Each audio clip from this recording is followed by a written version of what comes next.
I'd like to call you all to order. Thank you so much. I am so thrilled to see so many people out on this gorgeous afternoon. It's really, that says something about poetry when I can get people to come inside for on a sunny day.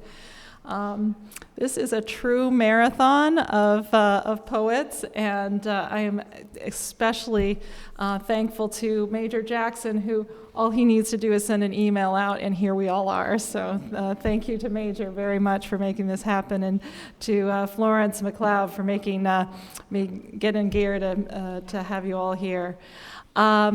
I'm Barbara Shatera. I'm a librarian here at the Fletcher Free Library. I want to say again thank you to all of you and to Major. If you have cell phones on you, you might want to silence those now to prevent future embarrassment. And I also want to mention that Phoenix Books is in the back selling books of the authors that will be reading today, and also the Friends of the Fletcher Free Library are here to sell books that raise money for the library. They're poetry that has been donated to the library. So they're over there as well in the back. RETN is taping, so if you've got friends who haven't been able to be here today, they'll have another chance to see this.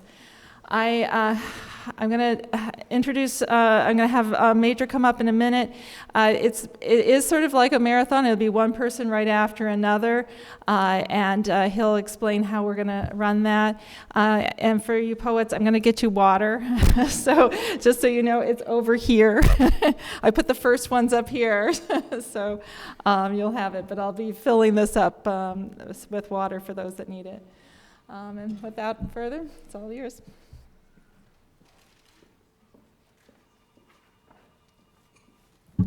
Good afternoon. Welcome, everyone. This is fantastic. I walked in and Florence said, look at this. I said, look at this. And Florence said, yeah, they're not all poets either. That's really great.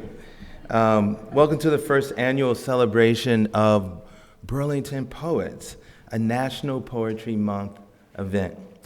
I want to first begin by thanking my cohorts in putting this event together, Barbara Shatera, who seems to be endlessly talented in her ability to enrich our community with programming and events she conceives and that occur here at the Fletcher Free Library. She's a real treasure in Burlington, and I am delighted to have worked with her on this and several other events for National Poetry Month. I also would like to thank Florence McCloud, fellow poet and Burlington resident, whose enthusiasm and modesty converted my initial lack of interest in participating. I was all prepared with my crazy schedule to decline collaborating with her on this event, but her excitement was infectious and convincing of me to charge ahead in celebrating the art we both love. Finally, I want to publicly thank the poets who you will shortly hear. Their willingness and generosity of time and talent is what makes today's event possible. They range in age and represent several cultures. We are delighted that you are here on this schizophrenic day of weather and variable light, but the weather is not the news. The news is that we have accumulated 20 plus poets who will read this afternoon in this a marathon event of ambitious proportions. Each poet is reminded to read for 4 minutes, which will make the event with my remarks only 90 minutes, which is about the length of a play or classical music concert at the Flint. With its long history as a destination and home for writers, it is no surprise that we had no difficulty in assembling today's gathering of poets. Poetry is a solitary act, but as the great poet Etheridge Knight would remind audiences, a sacred contract flowed from and made a trinity of the poet, the poem, and the people. Without the people, a poet's solitary act of writing poetry was incomplete. These 20 poets are your neighbors, friends, co-workers, and family members. They give a portrait of our life as it is lived in Vermont in the 21st century. You'll hear in their words, a familiar landscape or a street corner, descriptions of maybe Lake Champlain, or some life event that you may have lived through yourself. But maybe more importantly, they also give a portrait of each of their individual selves in a democracy. And next to voting, poetry, in my humble opinion, is one of the most important means by which to be heard and remembered. Each voice counts in a democracy. Thank you again for being here, and enjoy your fellow citizens and neighbors. I will call 5 at a time, and Florence will call 5 at a time, and Barbara will soon arrive with programs for us all. Up first are Eve Alexandra, followed by Anna Blackmer, David Cavanagh, Judith Chalmer, and Jari Chevalier. Please welcome them.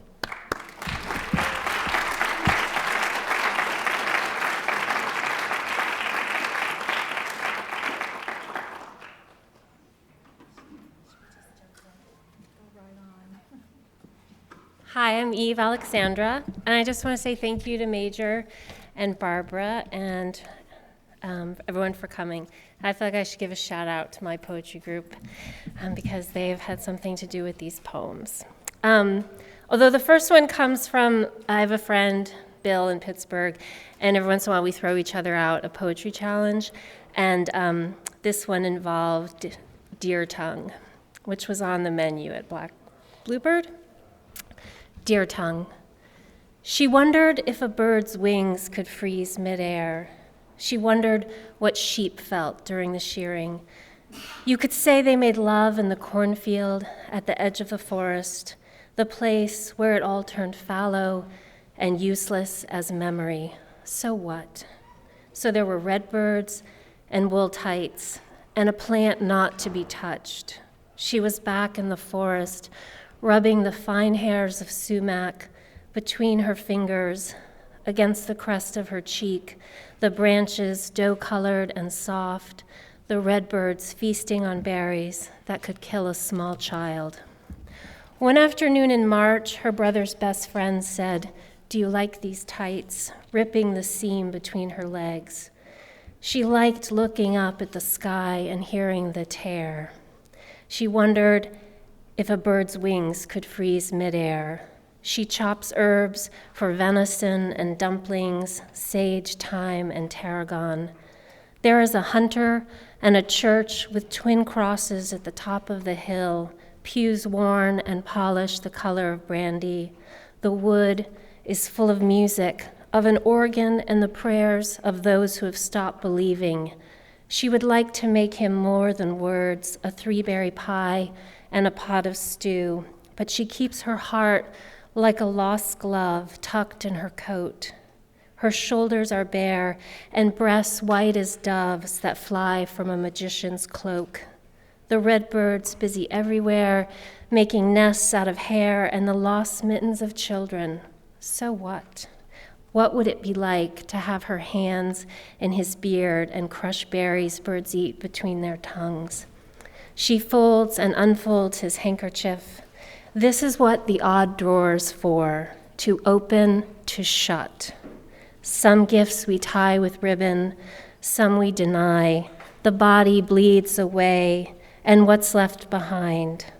Antlers, the smooth and the hollow, the white tail and a crystal eye, his tongue still speaking inside her.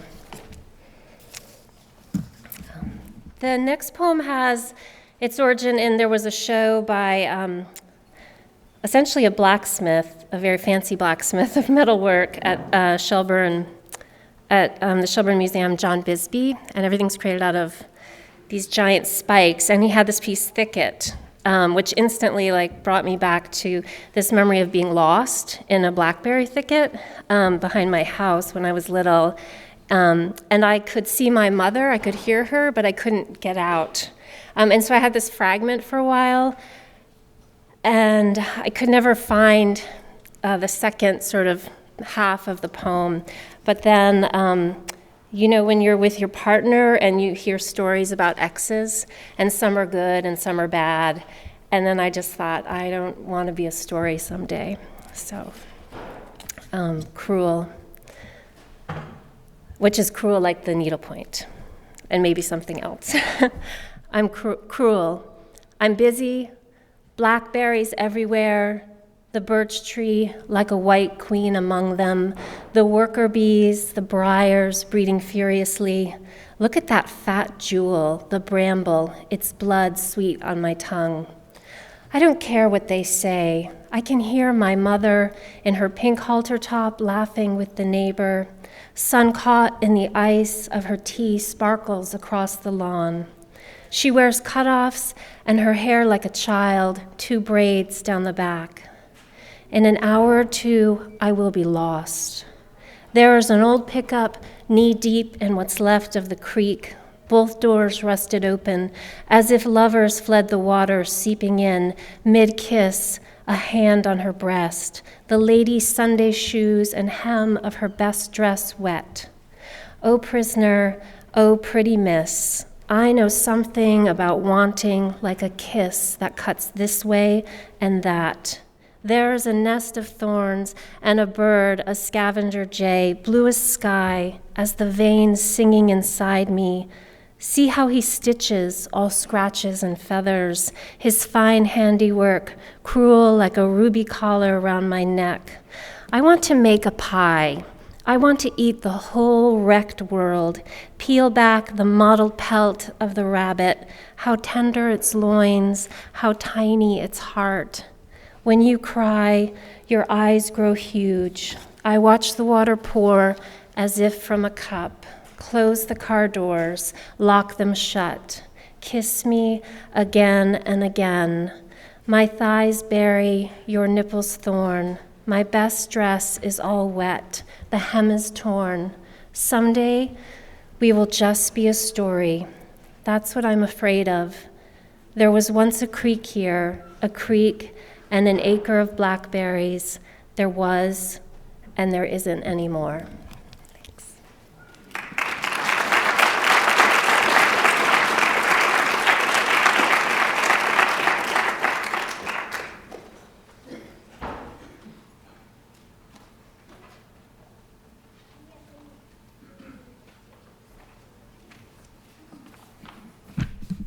Hi, I'm Anna Blackmer. I'm going to read one poem about the sun and one poem about the moon. It's full moon today. And one poem's about California, guess which one? And one's about Vermont. First one's called Sun Damage. I grew up in the Central Valley in California, and I've been going back there and keeping an eye on the drought.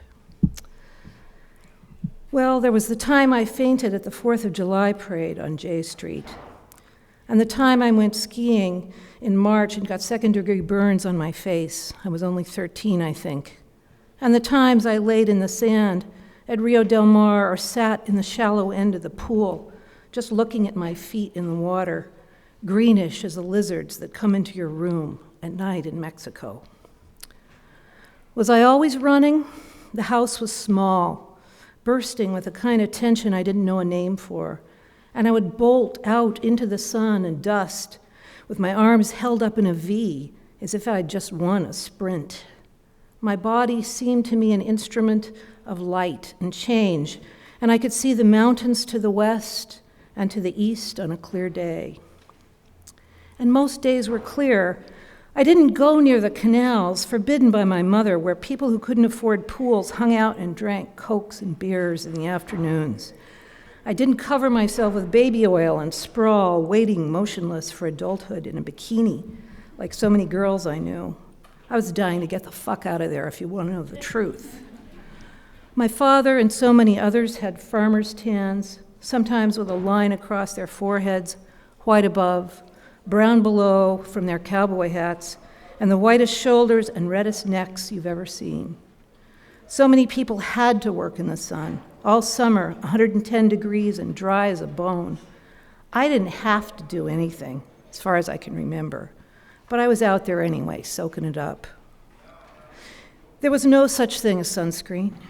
Lifeguards and some old people playing golf or tennis wear zinc oxide on their noses and look like Aztec statues wearing white bandages. When I went away to college, I stayed inside mostly and avoided the sun unless I'd taken drugs at the beach or was trapped on a camping trip. Later, I gardened like my mom in a big hat and gloves. So now, 50 years on, I've finally acquiesced to the dermatologist. She gave me a cream that brings out all the damage that was done to my face.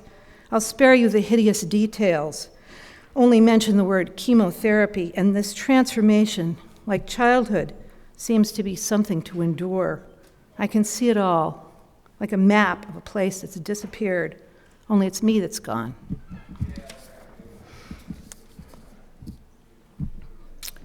This one's set last summer. There were 3 supermoons in July, August, and September. And Barney Point is a point off, sort of at the end of, it's a mini point off the end of Colchester Point. And last week, Andy and I drove out there and saw the waves frozen against the shore. And this is sort of about what happened at Barney Point on the supermoon last summer. Supermoon. The third one of the year is good and up. Lights a swath of lake across the bay from the southeast. Boats are moored there, some inhabited glowing orange. The wind blows hard and warm out of the east. The waves move dizzy in from the west, scalloped by the stiff breeze against them, lit for a moment before they hit the dark beach and pull back. The summer house sits on a bluff up from the water, 90 years old, and survivor of a tornado and hundreds of feet of snow pressing down on it if you count all the winters. Tim is insulating one wall a year, shoring up the beams, putting on a new metal roof. There were such parties here on nights like this years ago. Now he rents it to the 1% just to pay taxes and keep it in the family. He and Andy play fiddle tunes, but not on fiddles, and sing Lost Highway and Sea of Heartbreak. I sink into the chair and stare at the moon like my daughters did when I first took them out as babies into the night. The waves can't stop themselves. Thanks.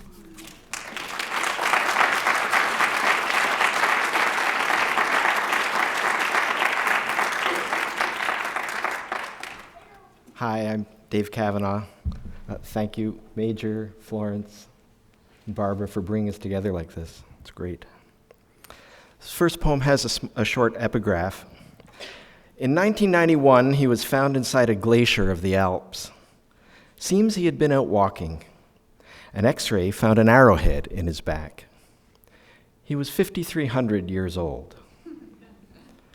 The Iceman. If he had known his stroll by an alpine lake would be his last, how the arrow from behind would thud into his daydream, how the lake would claim him, harden, how anthropologists would pore over his Neolithic self the way his own kin hovered with stone knives over a kill, ready to skin, dismember, eat. If he were fast-tracked 5 millennia, would he say, "What are you looking at? What do you want to know? Where fire comes from?" Or, "Hey, where can I get some of those sneakers?"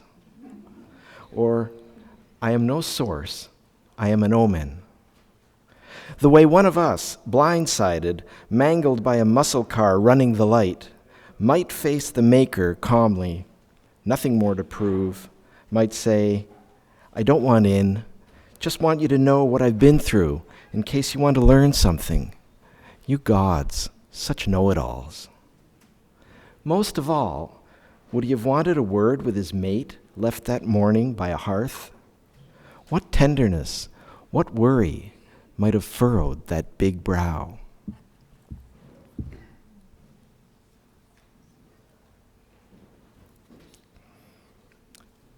All rise. I keep hoping when I read this poem that everybody will stand up. I've read it 3 or 4 times and it's never happened. Well, that's all right. All rise. Ladies and gents, a case is to be made. We call to your attention. Let the evidence show.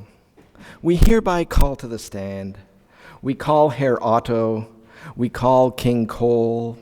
We call Madame Velo. We call Dr. Frack. We call Old Sol. We all do solemnly swear to sell the truth. Herr Otto's on a roll today. He's burning rubber all over. King Cole is in the dumps. He smokes. His clouds hang low. Madame Velo spins her wheels.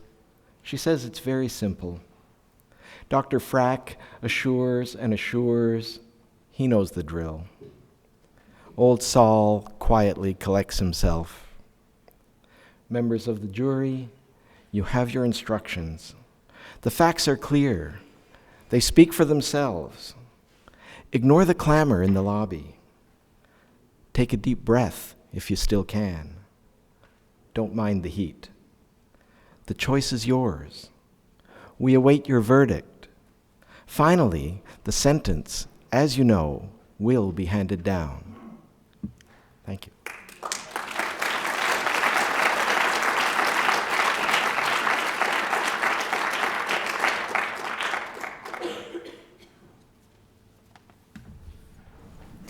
Hi, I'm Judy Chalmer, and I'm very grateful that we can gather here in the light of poetry. I'm going to read 2 poems. Elemental. My neighbor's footprints, frozen on yesterday's path, softened today to slush. We can walk, the dog and I, with our heads up. The beach is bare again, the gulping surf testy in its winter thaw, the sand here and there a sudden soup. Grace and drizzle have left us the place to ourselves. I think I must be late, considering death and purpose, the sky, and all that's beyond bearing. The dog races to a lingering go. The clouds begin to break, apricot at their evening edges, then deepening to pink. It seems a long wait till spring and the possible. You know how it is. Each year settling in unfamiliar, uncertain. In a few months, the sun on your arm, you'll shed a layer, put your whole back into a paddle. There's always a point.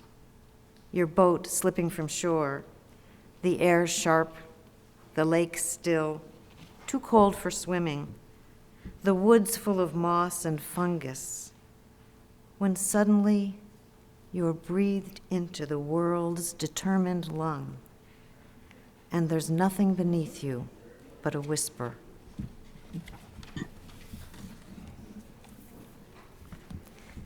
An experimental apparatus. Say something simple.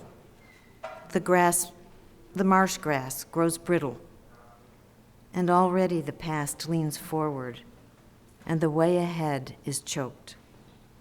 Here's where you turn back, but then circle, pull round, and paddle forward, pressing ahead in a small way. You wish for strength. You think retreat, but you have chosen this one place on earth with no one but a heron lifting 20 feet ahead, and life forms you don't understand beneath you. Maybe your question is moot. There is a leaf, a cloud. There is time to consider vectors such as danger. This is not that time. This is a mass of lily pad, of duckwing, of dragonfly, and the creature's careless distribution of seed. Consider the part where the fall grasses dance in their skins, and the future, as the future ever does, begs the past for comfort and goes on freely, with or without strength or hope.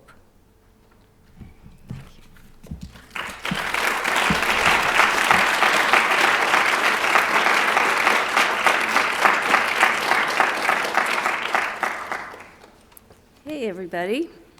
I'm Jari Chevalier. I'm going to take a sip of water. Wow. Thank you so... Yes? Talking to the mic. You got it.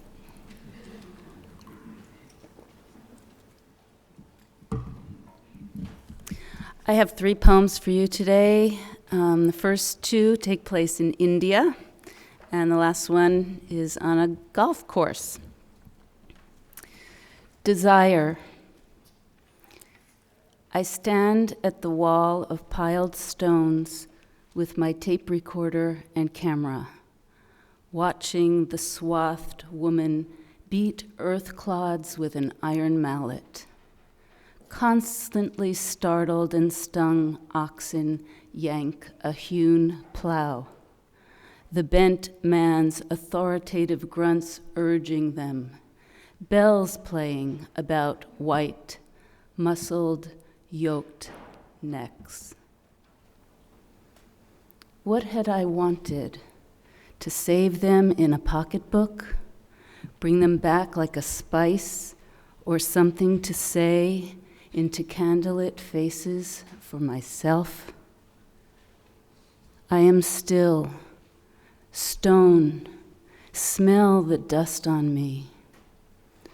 They drink from springs where water buffalo bathe and cool, their ears tuned by different birds than ours. When you come upon those birds with the long tails, you silence them. Though the river can't be silenced, politicians with their rat-a-tat must blare over the rock and sun-studded water that won't rot, ever, that people pour into the thin mouths of their dying. I want to be the hollow vessel she carries this evening on her rag-wrapped head. Want her to fill me with that holy water and carry me home to her children, waiting in the rough-cut, sun-struck doorways.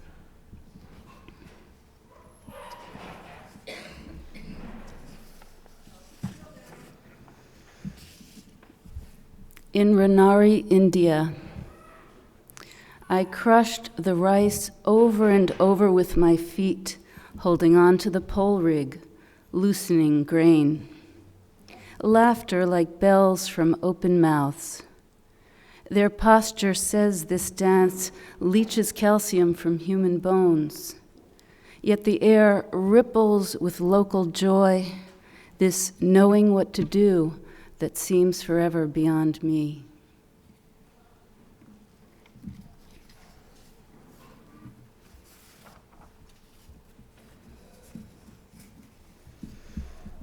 Blue heron in the golf course pond. Poised in her elegant lean, watching the underskin of the steaming pond, she is a study in patience. I stand enchanted by her long stillness, my body planted there, fast inside, wondering how badly the water's tainted, considering the perfect lawn all around and what it takes to discipline this wild ground. One quick jab, one tear at the chiffon water, and she is swallowing whole a thrashing fish. Then she moves, giraffe-like and quiet. A tender frog, gliding towards the other shore where the insects mumble, is scissored quick now in her classical beak. Dark doilies of trees on the water, the fish and frog dissolve inside that fine blue Buddha. Suddenly, my presence comes to her, and she snaps out her startling other shape, the wing spread she works to the feather tips. I see her fly into the lightest spot, far into the only day as it breaks. Thank you.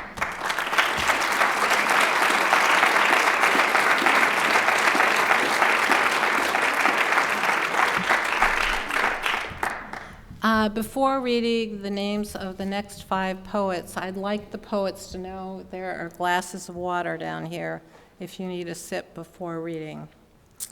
The next 5 poets are Penelope Cray, Greg Delanty, Mary Jane Dickerson, Kristin Dykstra, and Tina Escaja.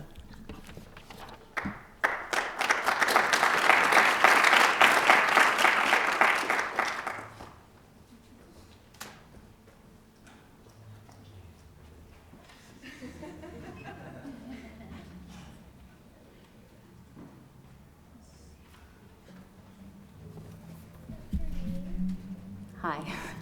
I would like to thank Major and Barbara for bringing us all together today. I'm going to read one prose poem, The Red Painter. Today the artist paints in red. He wants to paint in red. He is the red painter. Today the artist wants to paint in red. Yesterday he painted in red. It is good that he paints in red. He is the red painter. Today the artist wants to paint in blue, but he is the red painter. The artist paints in red. The artist again wants to paint in blue. Blue is the wrong color. People will not recognize him as the maker of blue paintings. He is the maker of red paintings. He paints in red. Today, the idea of painting in red makes the artist swell with rage. All this time, he has been wasting his time with red and red paintings. He should have been painting in blue. He has wasted so much time, he does not paint. The artist wants to paint in yellow. If he paints in yellow, his days as a painter in red will be over, and his days as a painter in blue will never begin. Yellow is an entirely new project. There is neither the time nor the mental space to be a painter of red, blue, and yellow. Even if he were to try, people would say to him, "What happened?" He paints in yellow, then he paints in green, then he paints in purple. It is absurd. None of these colors are him. He paints again in red. He is bored. He should have been painting in blue all along. He has wasted so much time with red, but to abandon red now would be to invite censure. What is wrong with red, they will say. You are the red painter, they will say. What is wrong with you, they will say. He paints in blue. He experiences ecstasy. He wishes never to stop painting. He has trouble returning to his regular life, to his wife and his children. His home is filled with red paintings and the red paintings of others. No one has made a blue painting before. He is despondent. How is it possible for him to continue with painting in blue consuming his every thought? He does not sleep. He paints in blue. It is nothing like painting in blue yesterday. It was all an illusion. He has fooled himself again. He tries to paint in red, but finds he cannot. For several days, there is no painting, there was no painting, there will be no painting. The artist sits. The artist feels tender toward his old works. He sees that they are good, that red is him after all. But he does not know if he can go on painting in red. This is farewell. Today, the artist takes the day off. He goes biking in the mountains. He goes sailing on the lake. He eats oysters and makes love with his wife. He knows she likes his red painting. This is farewell. Today, the artist paints in blue. He wants to paint in blue, and he does paint in blue. He is the blue painter. He gets a call from someone asking him to be in a group show with 2 of his red paintings. They do not want his blue paintings. Please, the red paintings, they say. He says he will think about it. Today, he thinks about it. He sees that he is the red painter who is painting in blue. The blue paintings are the same as the red paintings. They only look completely different. The person who wishes to exhibit his red paintings is too stupid to see this. Otherwise, they would take his blue paintings. They are the latest paintings. They are the real paintings. Only the artist can see this, the project behind the project, the foundational questions to which every painting, in red, in blue, in yellow, in green, in purple, is the answer. Thank you.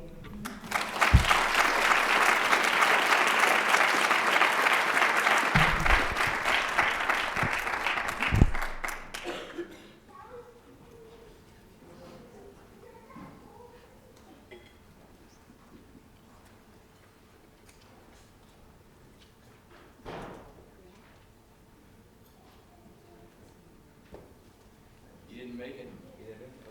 I haven't seen it.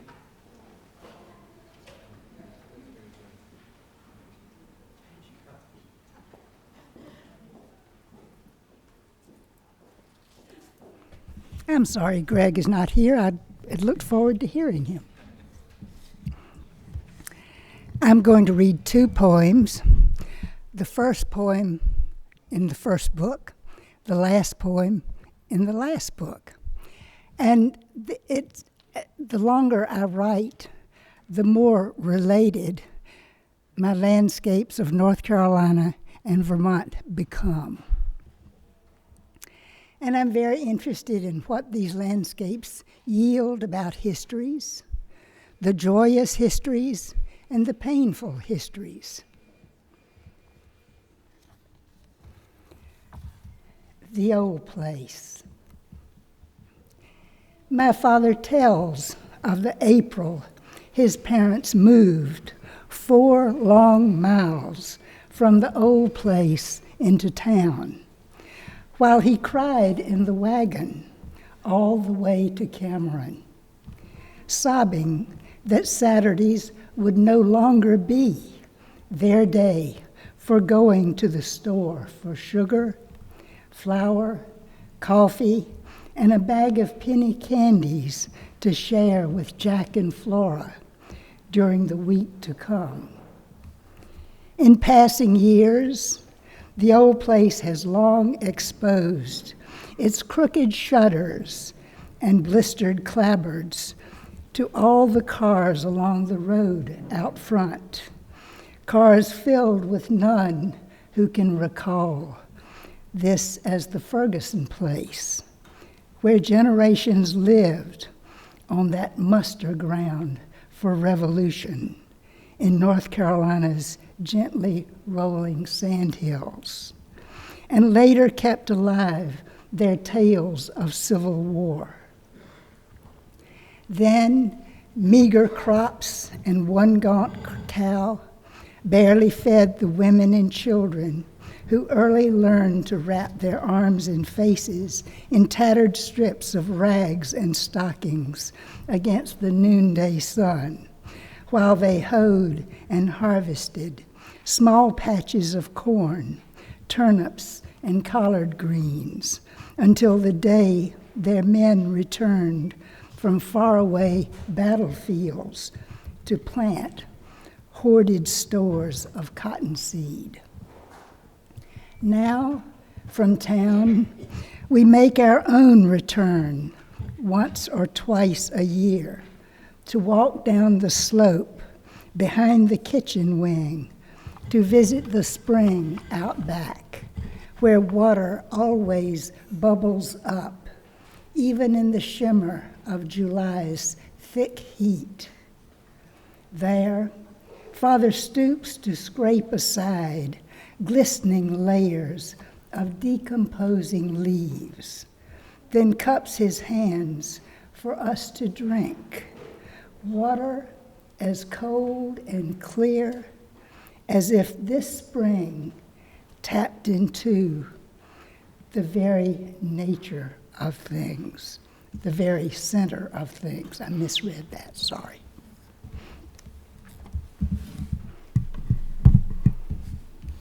And it makes a difference.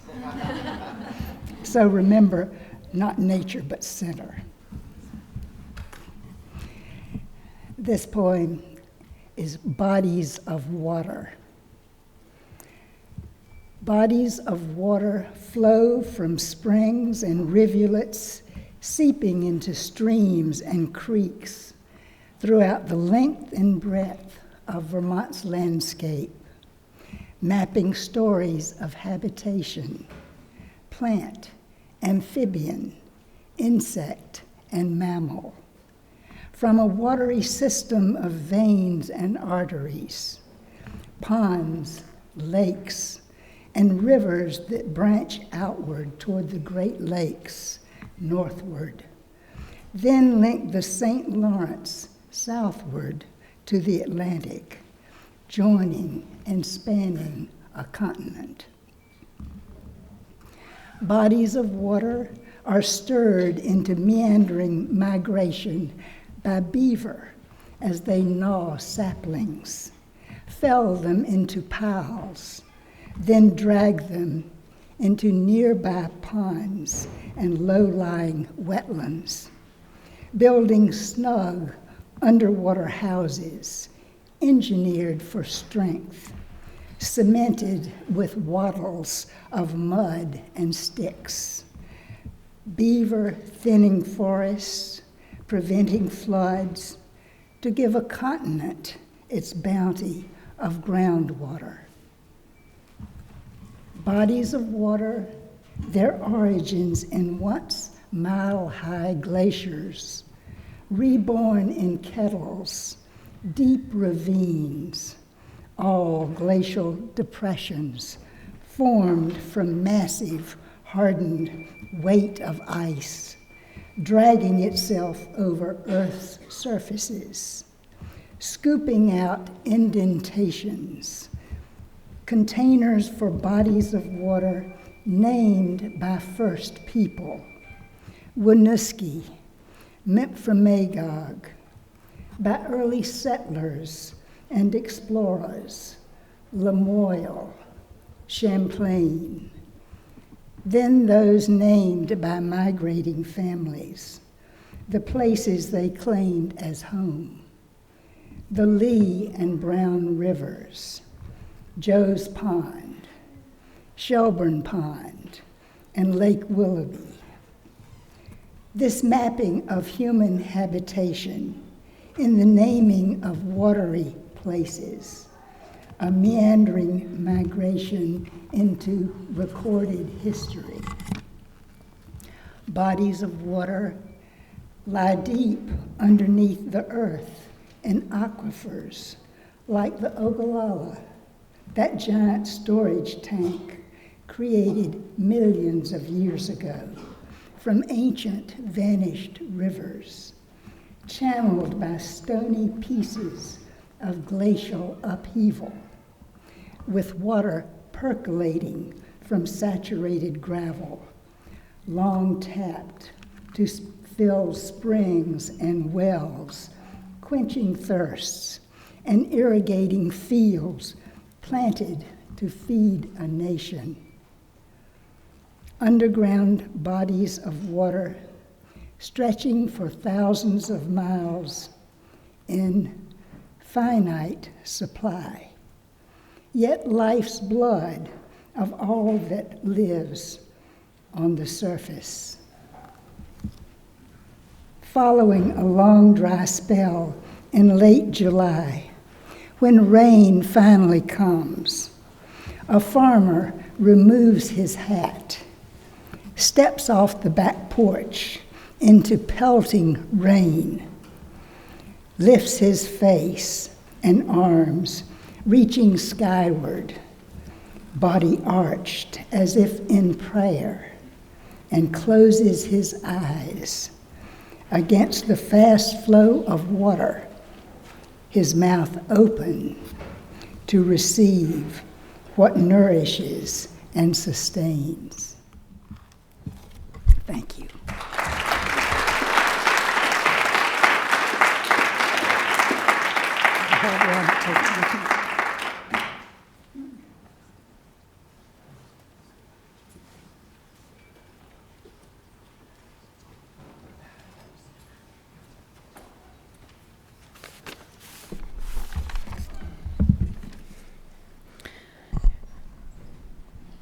Thank you again to the organizers. Can you hear me? Let's try this one. Any better? Okay. It's a little low. There we go. So one of the things that interests me about Burlington is that it's a city that's so interested in the world at large. And so here, for the way that becomes incarnate in poetry, of course, is through translation, which then flows back into whatever you call the local creation of poetry. I'm going to be reading two translations. They're both from the Spanish. One will be a poem from Cuba. The other is a poem from Burlington. And I will be joined by Tina Escaja, who I don't think the programs are here yet, but you will see, I will read her poem in English, and that's on my page in the program, But hers appears in the Spanish on her page, and then we'll follow up with one other one after that together. This first piece is by Juan Carlos Flores. He lives in what is thought to be the largest housing project in the entire world. It's in Alamar, Cuba, and he's dedicated a series of books to this place of Alamar. It's famously uniform. People get lost in it. Everything looks the same. It was constructed under the pressures of Sovietization, which was at that time highly standardized. So it's very dehumanizing. There's been in recent decades an important development of rap and hip hop, and then a performance poetry scene organized around a group called Zona Franca, and Juan Carlos has been one of the key people there. He's also a prose poet and tends to do these minimalist pieces such as the ones featured in this book. So this is his manifesto for that book, and you'll hear him refer to horizontal space. That is the repeating horizontal shape of the apartments in this massive housing complex at Alamar. The diver. Whether the dumpster diver be occupation one exercises, or horizontal real estate, or foolish son of the homeland, or child feeding from bottle, areas thick with grass, there are unused wastelands, where pedestrians from the neighborhood throw debris from their daily lives, and among the weeds, the first mushroom rises for a new civility, not yet included on maps of the counterculture. Whether the diver be occupation one exercises, or horizontal real estate, or foolish son of the homeland, or child feeding from bottle, areas thick with grass, there are unused wastelands, where pedestrians from the neighborhood throw debris from their daily lives, and among weeds the first mushroom rises for a new civility, not yet included on maps of the counterculture.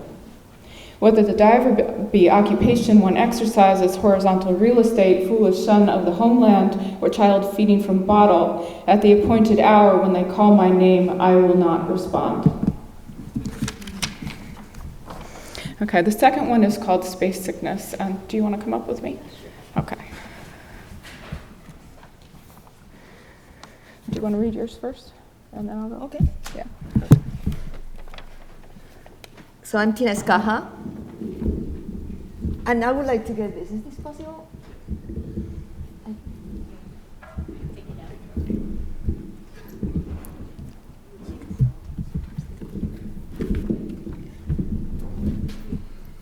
Thank you. Space sickness.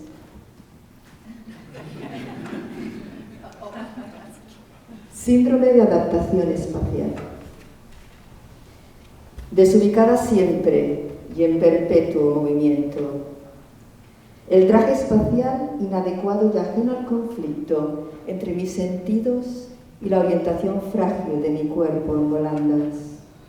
Entre masas que absorben luces como ojos gigantes, alucinados, inventando opciones que traduzco en arcadas, en cifras que procuran poemas, guiños acaso a fuerzas gravitatorias externas. Sigo flotando, aerostática, enferma, buscando un ancla acaso, pensándome gravitón yo misma que oscila en pleuras y dimensiones, perpetuamente a la deriva, multiplicada o no, indiscernible.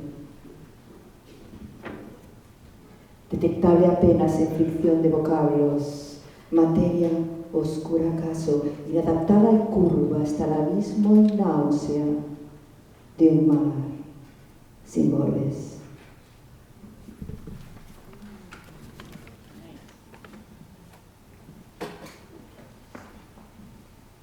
Space sickness, spatial adaptation syndrome. Out of position, always and in perpetual motion. The spacesuit, inadequate and foreign to the conflict between my senses and my suspended body, its mild vertigo between masses that absorb light as if great eyes. Deluded, envisioning options that I translate into spans, into ciphers advocating poems. Winks hinting at external gravitational forces, I keep on floating. Aerostatic, ill, in search of a possible anchor. Thinking myself a graviton even as I oscillate among pluras and dimensions. Perpetually adrift, multiplying or not, indiscernible, barely detectable in friction between vocables or within dark matter.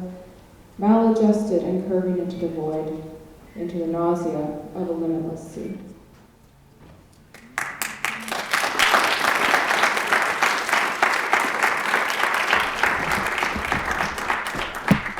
So now we are going to read a very short poem from Free Fall, Caída Libre. So it just appeared in Promite, and this is a very special book. It won a prize, an international prize, and finally it's in bilingual. So I'm very excited about this. The translations this time is from Mark Eisner, but Kristin is going to read this very short translation from this poem called, in Spanish, Helicóptero detenido sobre el Hudson. Hélices detenidas levitando rieles de un mar sin fondo. Atrapadas hélices de metal que auscultan el cielo y no acaban de saberse cielo, ni pólipo, ni esfera. Atrapadas hélices sobre el líquido de tu estratosfera, niña mía, el juguete de tu corazón, sin alas. So again, not my translation. I want to give props to Mark as well as to Fomite people. Let's hear it for local publishers. Good job. Helicopter detained over the Hudson. Arrested propellers levitating rails of a bottomless sea. Ensnared metal propellers examining the sky, not knowing they're neither sky, nor cyst, nor sphere. Snared propellers over the liquid of your stratosphere, my child, the toy of your wingless heart. Thank you. Gracias.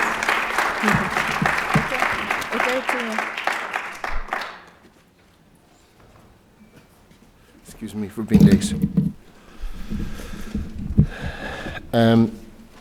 I thought I'd have more time and I rushed and I wanted to read a poem or two from people who are dead.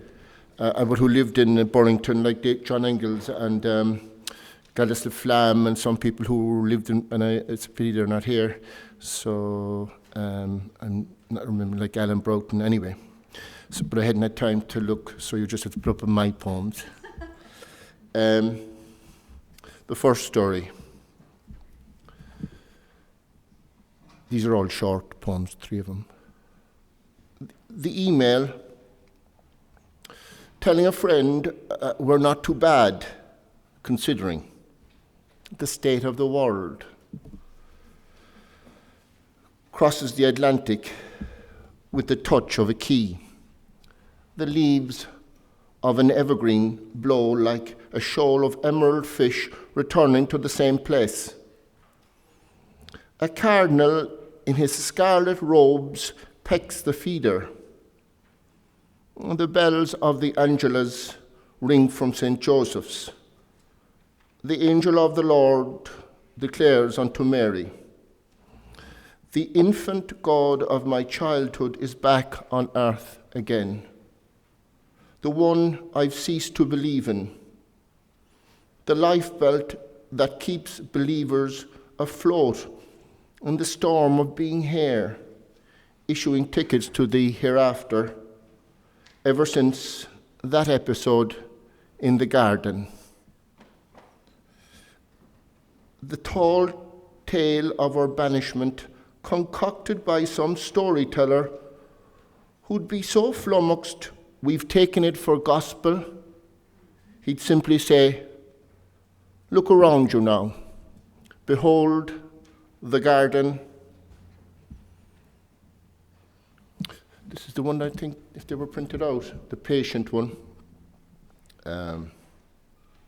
Short poem, an environmental poem. Patient. The snow has melted clean off the mountain. It's winter still. Yet another indication that Gaia is in trouble, that things aren't sound.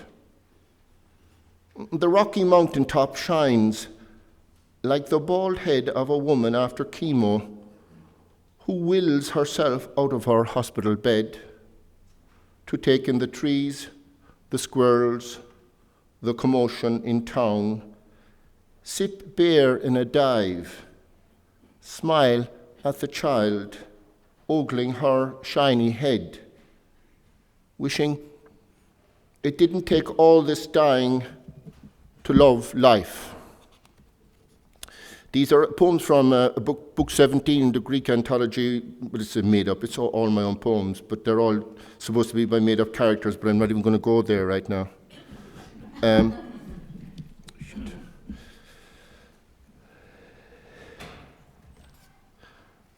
Eventually, maybe that's for the poems for the poets who aren't here and who have not. Short poem. Eventually. The pot of grief, all that is left of you, bubbling on the blue flower of a slow flame, left there evaporating, slipping the mind, the water all but boiled off. There are funny poems in this too, but I can't find any right now. Okay, one more.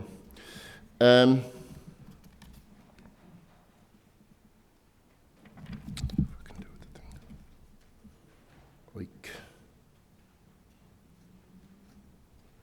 lost my page, lads, so maybe I should just leave it go. Oh, Lulu's Family Diner. Not the poem I was going to read. I'm lucky enough to get a window seat overlooking the mountains north of Adamsville Plain. The landscape is a platinum blonde, dyed by fall. Lulu hums a country song, serves me home fries, the shade of the countryside. She tells me to make myself at home. Lulu is the beautiful muse of what they call homely. I think I have a crush on her.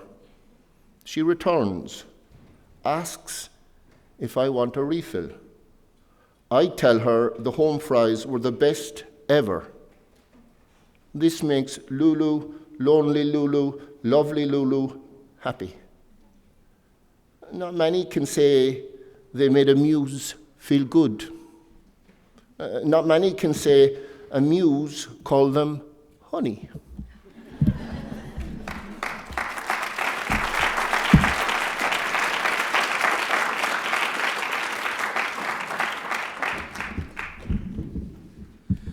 Before we announce this next round, I want to remind everyone that this is being recorded.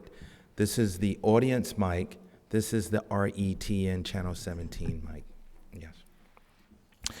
Next up is Rajnii Eddins, Jim Ellefson, Malisa Garlieb, Marylen Grigas, and Alexandria Hall.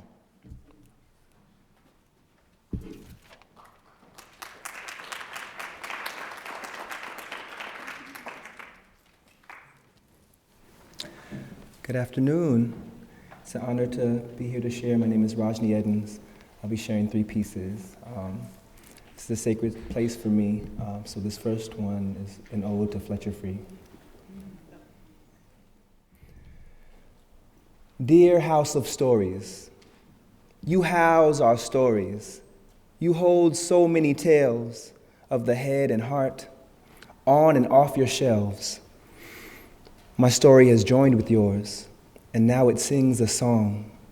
You remember when I was holding my child in these arms, singing her all of my hopes, catching each tear in a sphere with each note, how you held us in your warm and solemn silence, and you still let our voices echo on entrance.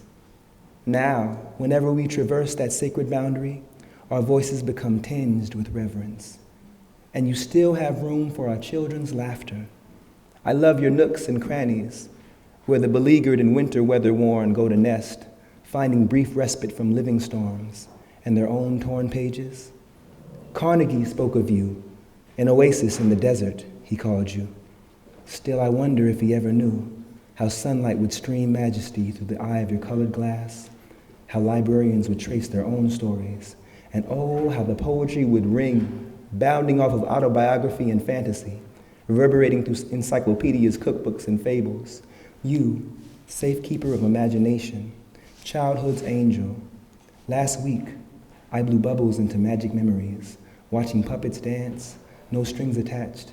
I found my youngest daughter again and again in bookshelves, as well as just adjacent to the staircase. This is why I know our story is unfolding. This is a free write. We do an event called the Poetry Experience here, so a welcome invitation to all the poets here, and as well as community members upstairs in the Pickering Room from 1 to 3. This is one of the free writes that we did there. I am counting. I am counting sirens off the coast whose lighthouse is within me. I am baking bread while fingers still feel the wheat. I am building ships to sail where flesh itself is vessel. I am returning home, meeting myself at the open doorway at the beginning of a great and wondrous journey. I am breathing, shaking the dust as I ascend the same gust and sacred spiral. I am being born anew as my last breath leaves my body. I am listening to the heartbeats and footsteps of all my children. I am awake in sleep. I'm dreaming that death and life are playmates. Windows closed, curtains drawn, you may wonder how wind blows in stillness. I am drawing pictures of drawn pictures. The warmth is owed only to my own fresh tears bestowed. I am flavoring curry with curried favor, the grace that makes one race all neighbors. I am nursing my young while nursing my wounds, reverent seas bursting in moons. Thirsting for dunes, I burst from cocoons. I light upon my own petals to see me in full bloom. Meeting my eyes in the mirror till all worlds collide, soundlessly. In silence, there is music only the heart can dance to. My heart can sing too. Every note, wet clay on a potter's wheel. Love, let me sing you. Her melodies injure indifference, and the children always dance. Riches are pouring forth from a pauper's hands. Today, when you rose, did you notice the flower by your side? Were you pricked more by its thorns or the fragrance? This last one is for Jordan, and there's countless people who've lost their lives needlessly. Tell Michael Dunn my music is too loud, even if it's silent. My skin is too loud to ever be turned down. My presence speaks volumes. If I shoot a car full of white teens for blaring one direction, how long will it take a jury of my peers to find me guilty of killing the boy whose life was cut short by bullets fired by my gun? Will the jury ever be hung, as we were and are? Will they vacillate over imaginary shotguns held by gun-toting teenagers? Will it take days to decide the trigger I pulled has vindicated me for doing the bidding of the not-so-unspoken hatred and lukewarm tolerance of the day's post-racial reality show? Why does justice get blurry when the victim is turned into the criminal and the music is on trial and the real killers roam free? Unchecked, no convictions. He hides beneath all our skins, smirks behind silent acquiescence and cowardly justifications. Jordan Davis should have been bumping Macklemore. Maybe if he took the bass out the music and his voice, the white man would have known he was unarmed, a non-threatening Negro, and Florida could have slept peacefully. No one to shoot first and ask no questions later. No reason to stand this ground red with more black boys' blood. Thank you.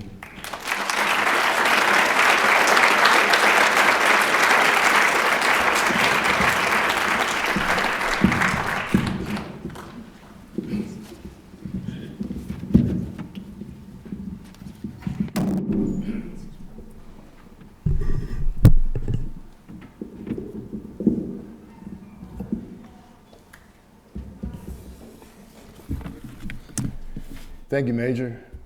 Thank you, Barbara. Thank you all for showing up.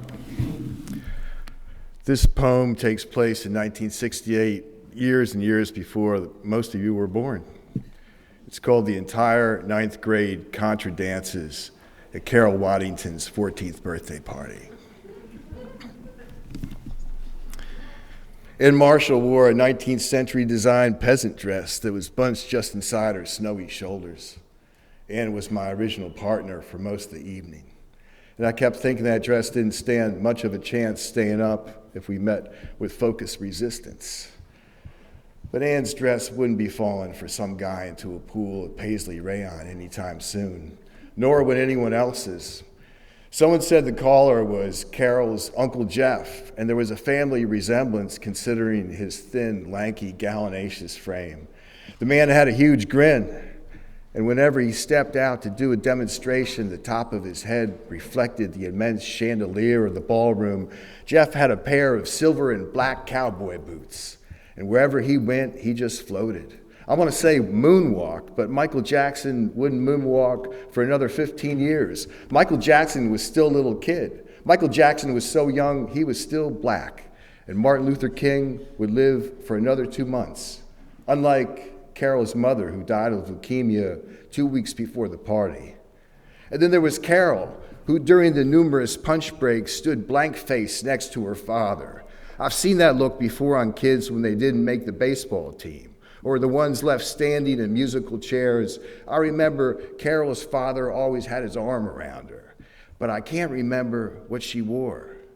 In fact, I can't ever remember talking to her in high school. By 14, she had figured out how to disappear into the wallpaper, but tonight she was the most famous, like she had just escaped from Red China or won the National Young Teens Figure Skating competition. No kid in that room knew what she knew.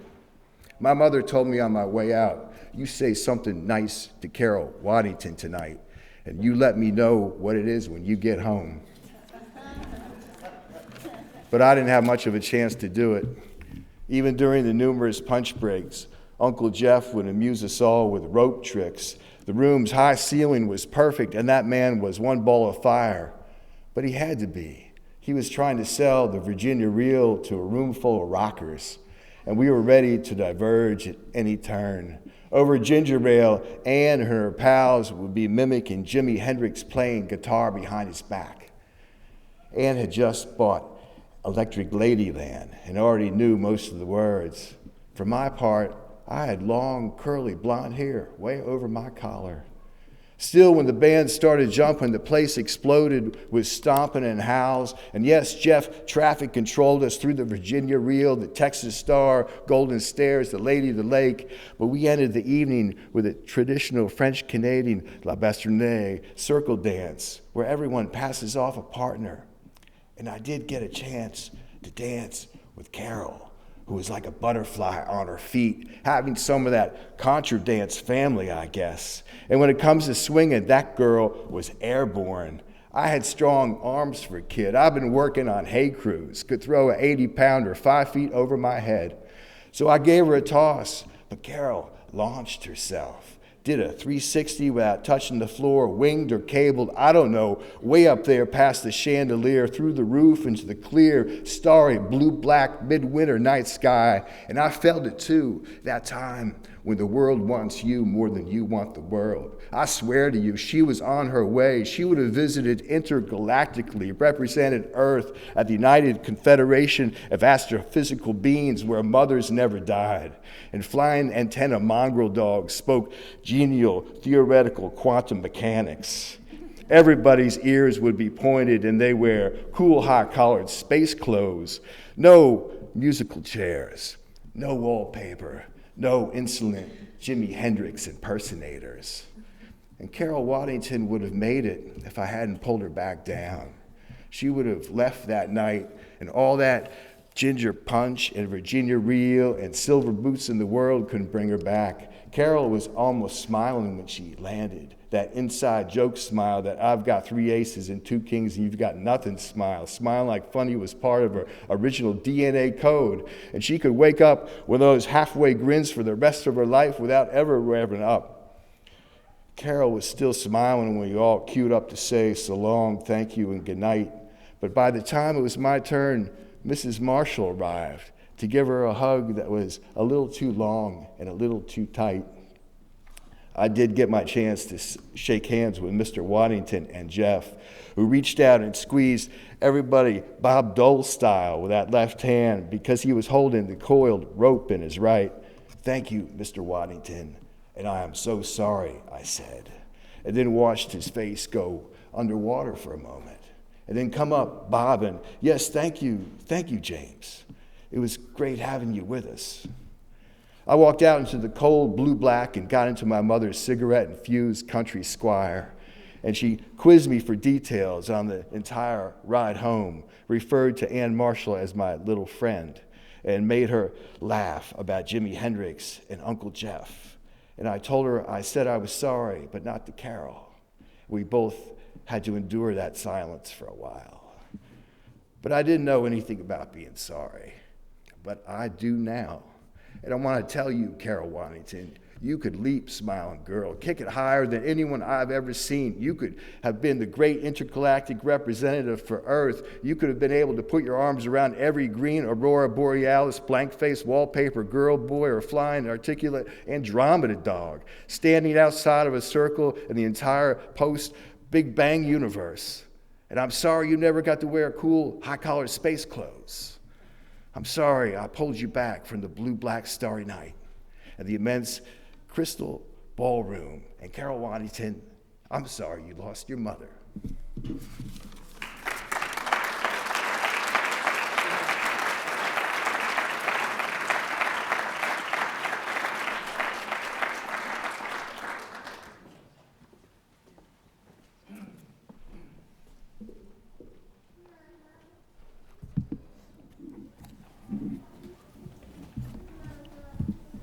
Heard.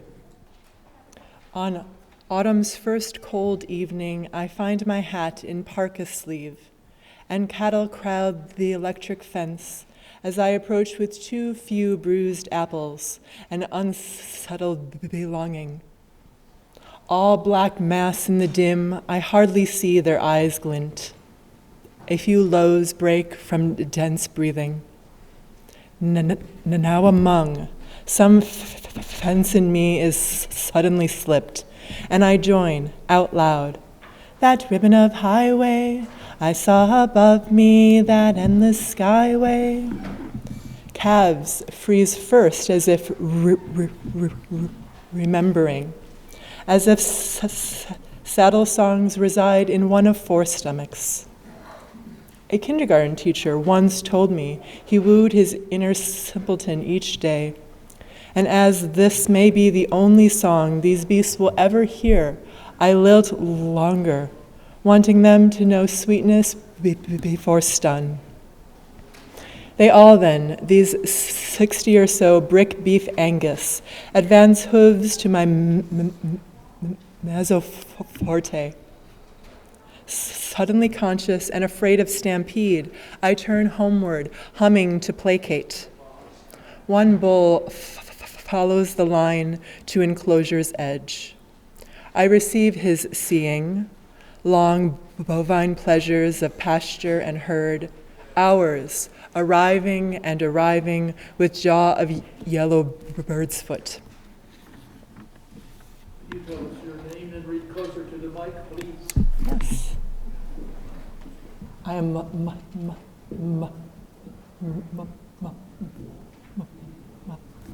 Malisa Garlieb.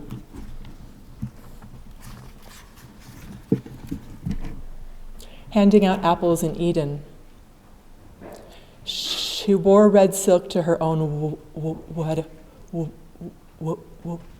wedding, a wedding her mother would not attend because the other bride wore blue. And just to put the cherry on top, red lipstick and toenails too. Right red sun chased left blue moon. Red for luck, red for exclamation, declaration, and because brass bells cannot be ignored. There was no church to go to. All the curtains were drawn, but the hearth, hot flamed, and when her wife walked, the long hem of her skirt wiped up last night's rain.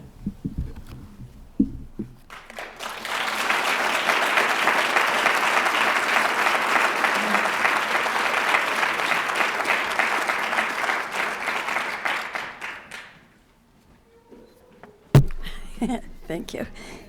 And I have 3 short poems as well. My name is Marylen Grigas. Happy to be here. Thank you. The first is called About Muscle. If there's no need for movement, then no need for a brain, I've learned. A fact demonstrated by the sea squirt, a small creature that swims freely in its youth until it settles on a rock. Then it devours its own brain and spinal cord. It simply doesn't require them any longer. God, don't let me settle. Need for movement leads to need for muscle. The brain evolves in order to plan and execute reaching, grasping, turning, according to the expert on Charlie Rose, which I watch on my iPad while walking on the treadmill to rebuild my strength. Plenty of species thrive without brains, he says. It could be different on another planet, I suppose. But here, evolution of the brain is about muscle. Just ask Arnold Schwarzenegger or an evolutionary biologist. Yet the brainless sea squirt still gets upset, still squirts. Maybe it's innate, like a horse's hide, shuddering to dislodge a fly. Maybe that's why I started moving and arranging boulders last fall. I thought I was making a terrace, but afterward it looked more like a grave.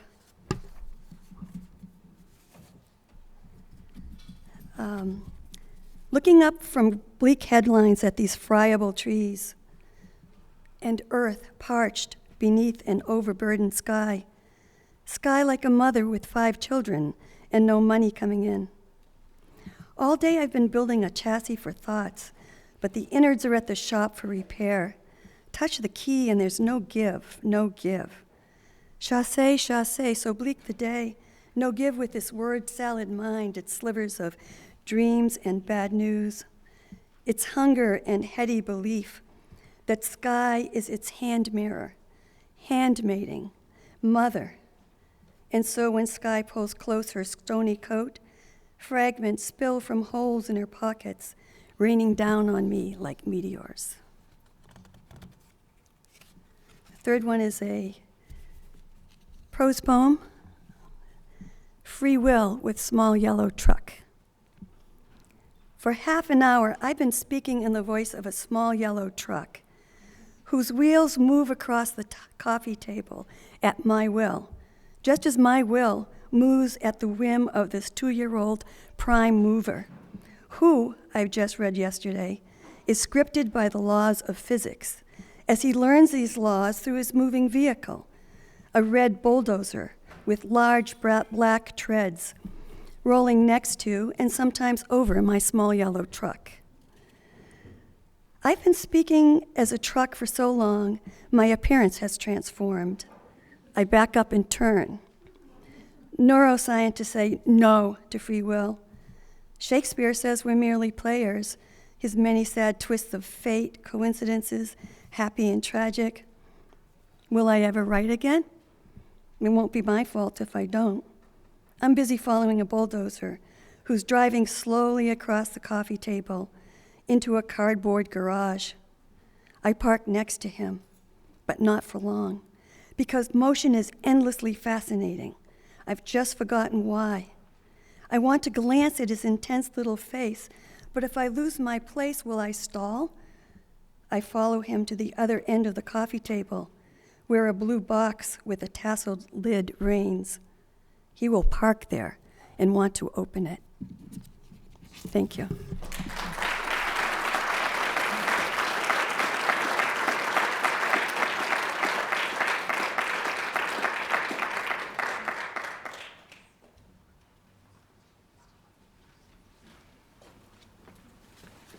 Hi, I'm Alexandria Hall.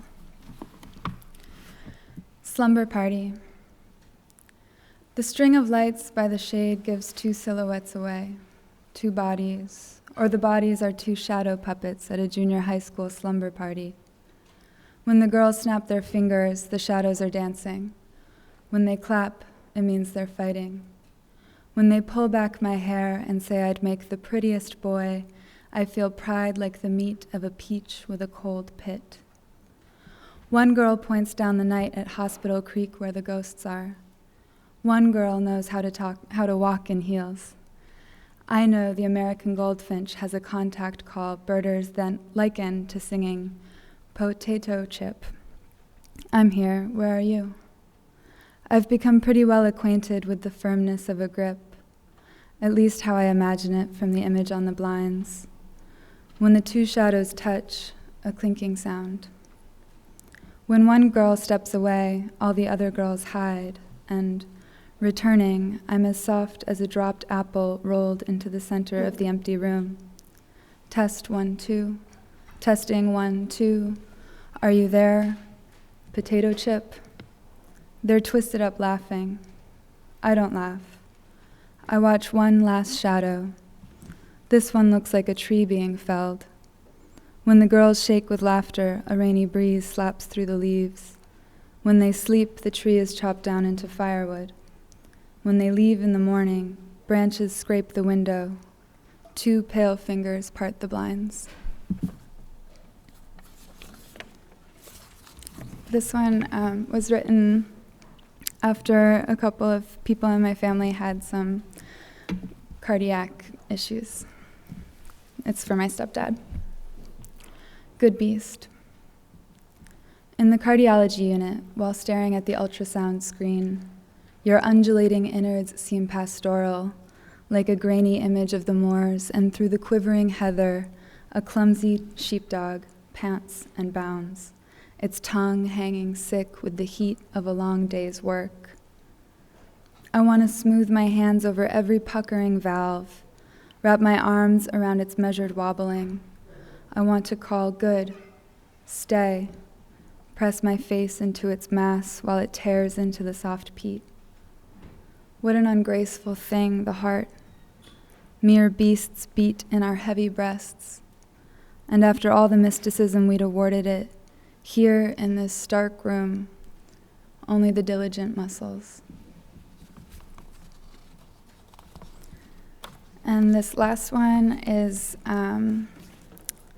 my family kind of grew up in Vergennes next to a gas station that was owned by people in my family in the past. And so the first and last lines of this poem come from an Elizabeth Bishop poem of the same name. Filling station. Oh, but it is dirty. We lean over the Gulf pumps, filling with fumes, filling the tanks. What a luxury to fill. Never my legs, never my hands, never my hair. The vulgarity of the begonia or the leggy girl with her plaid barrette. Never the thick knuckles of the gearheads. Never, not once, to be extraneous as lipstick, to be beautiful. At night, the older boys in trucks chuckle and rattle and spit dip. Look, I found elegance in a grease pit. Filling our bras, our mouths, our slender hands. Say it. They're dirty. Out of the greasy radio slips, never my love. Never the hand that turned it on, only the notion that that hand, that oily hand, would do it when it seems meant only to fill.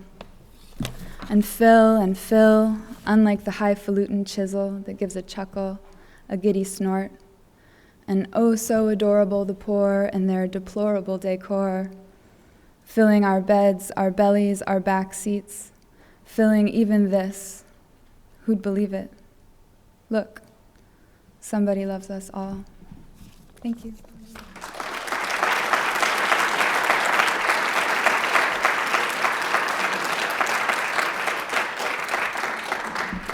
The next poets to read are David Huddle, Major Jackson, Daniel Lusk, Gary Margolis, and Karen McCadden. And I'd just like to remind everybody if they would speak into the mic, because we've got a lot of people way in the back and a lot of background noise. Thank you very much.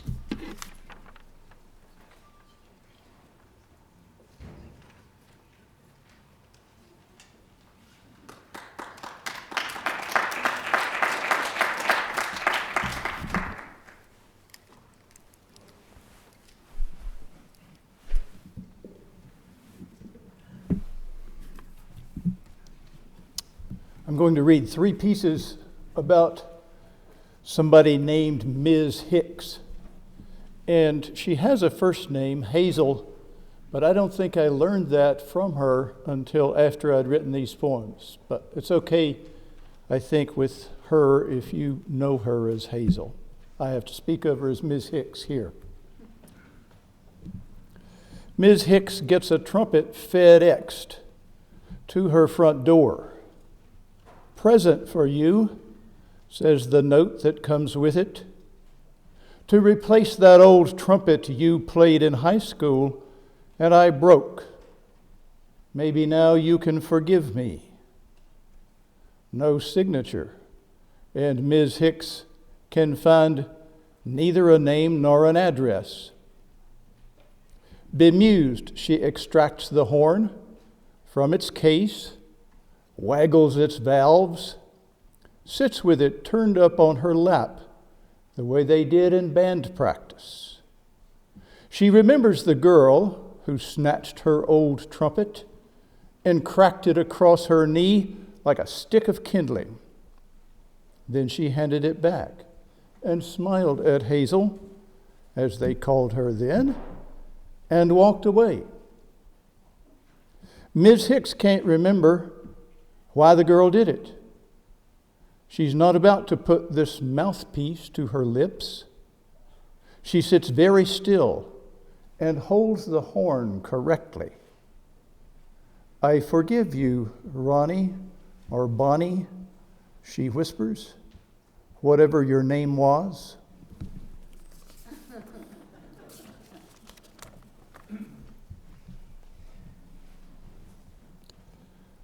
Not much phases Ms. Hicks, but the young black man in skin-tight running gear, jogging backward, uphill, as she walks down, kicks up with his little dance-like steps a mayhem in her chest, the equivalent of a small drone touching down beside her kitchen sink. So muscular and sturdy, he startles her, his grim face concentrating out toward the distant lake. He'd but first run over her, except she swerves aside, for which he rewards her with utter disregard, touching Ms. Hicks's untouchable heart like a surgeon's finger testing for life ever so briefly.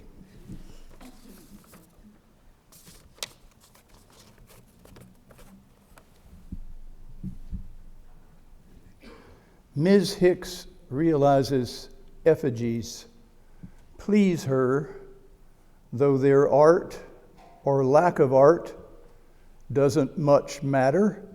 It's their stoniness she likes, granite or marble.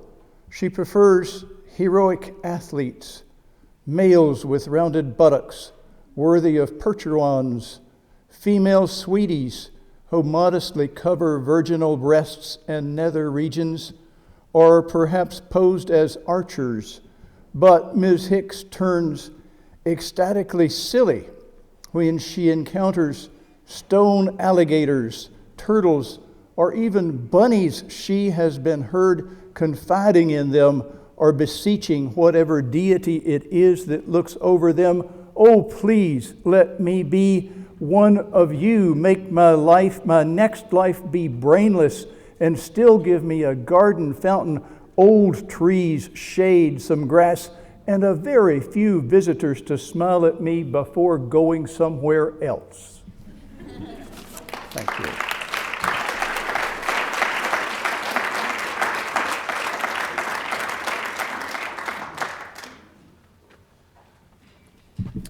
There's 2 poems.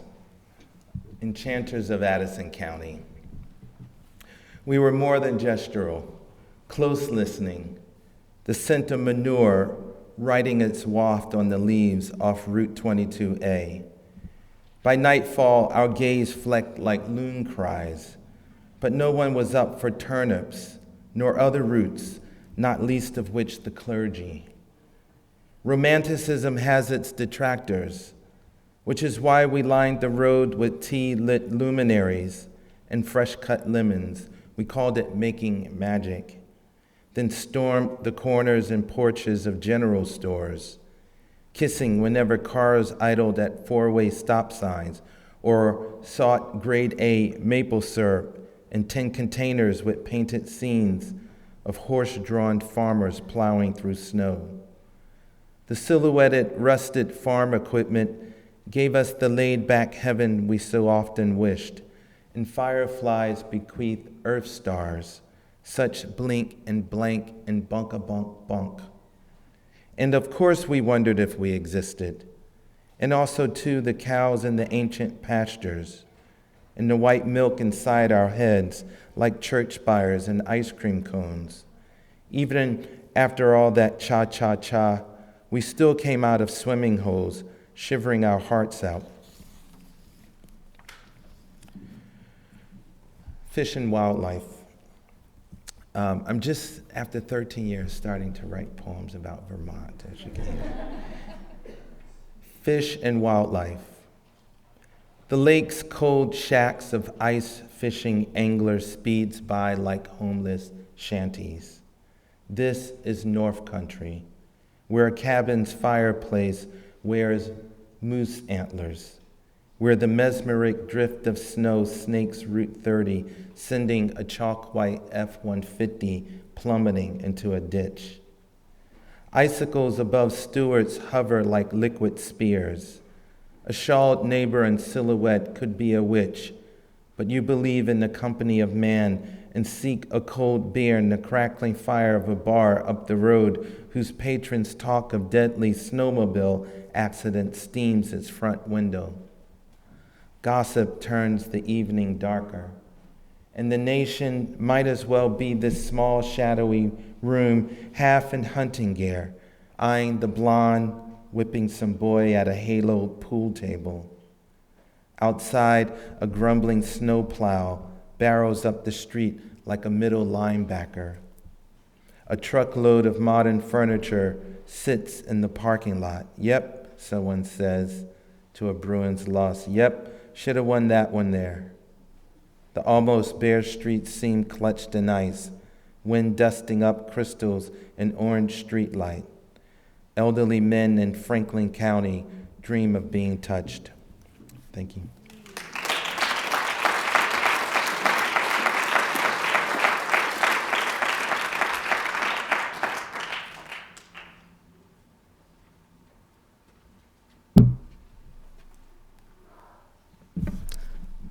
Hi. At my age, when you sit this long, you get stiff. Thank you, Major. Thank you, Florence. Thank you, Barbara. And thank all of you for being here. Was glad to be invited. A couple of years ago, when I was working on the memoir, I was thinking about some time that I spent back in the 1970s working on a cattle ranch and in western South Dakota. And I was doing things that you wouldn't normally associate with cowboying, like midwifing cows, and you can understand what that might be, and but also building haystacks. All that's in this poem. I'm just going to read the one. The poem's called Haystacks Like Bread. Years later, the haystacks I learned to build with a tractor and hydraulic fork had shrunk to crusty lumps, like a village of thatched hovels among the ragged stalks of fireweed and hollyhocks by the corral fence. No eyes, no brain, no beating heart, yet they were alive. Snakes, mice, dung beetles, ticks, mites, bacteria, and mold inside the dried and faded hides. Yes, and pungent hay, green alfalfa, yellowed timothy, red clover stems and flowers, faded blue. Gathered after the mower and the rake onto long steel fingers of the ample apron on the old John Deere, lifted high and laid in the tangled yeasty crosshatch of one another's arms. They rose like bread dough into compact architecture like houses, stables, barns. They were my churches, loaves and fishes for cattle, gathered at the long white tables of frigid winter. Not spent, in time become field museums for the shadow of the red-tailed hawk skating over the creek bottom, for funereal buzzards come to pace their stubble dooryards, alert to the reek of dead field mouse, rattlesnake, brooding prairie hen, or cottontail, eviscerated by the 20 knives of the mower's clattering arm. Museums, too, for the whine of mosquitoes, noxious clouds of fireweed pollen, echoes of prairie dog whistle, hornets fizz and sting. For drews of soon-to-be calving cows, lather of the neighbor's daughter's horse at pounding gallop. For cackle of a solitary cottonwood in the calculating wind. For bull spunk and coyote jawbone, antelope skull, smoke of fur and flesh off a steer calf bawling under the branding iron. Chambered and shuttered concert halls, for songs I howled of the tractor's roar as I gathered stem, strand, and flower to lift and lave and invest with my own jubilant curses, wild promises, regrets, and misremembered names. Thank you.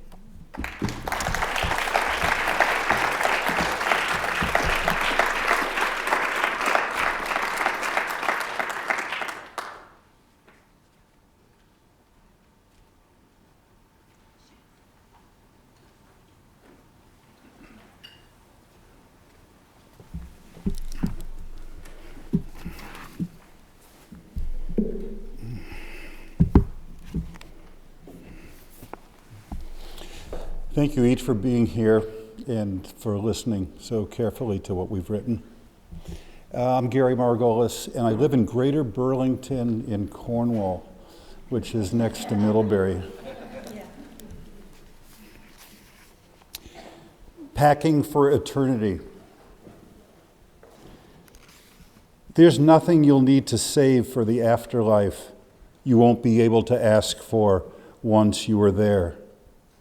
It's not like going to overnight camp with a list of items to help you survive in the woods.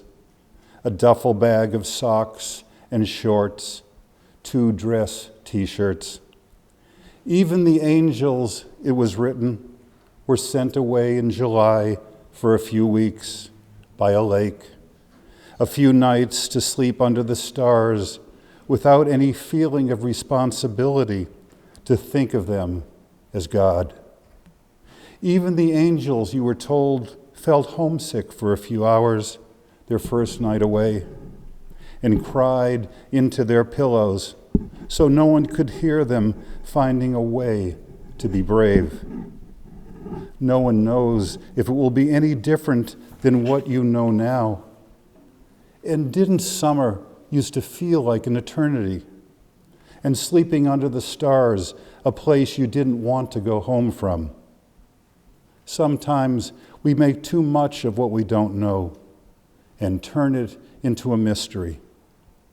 Sometimes we spend our whole lives thinking about what's to come, making a list of things in a million years we wouldn't need, like that compass and skeleton key, that extra crown.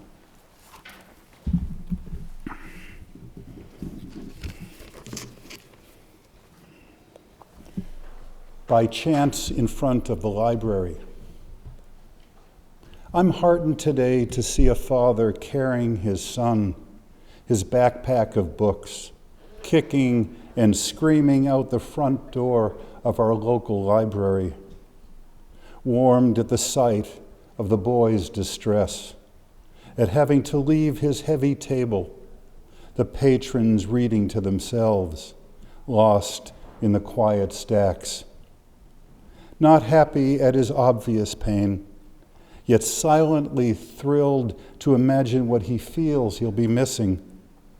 Later in the evening, the lights dimming, the librarian signaling it's time to leave, to mark his place, as if the story is willing to wait, to not go anywhere he'd rather be than here, with a book in his hands, his father calling to him from the street, threatening to come in, to carry him out for anyone to see, if that's what he's asking for.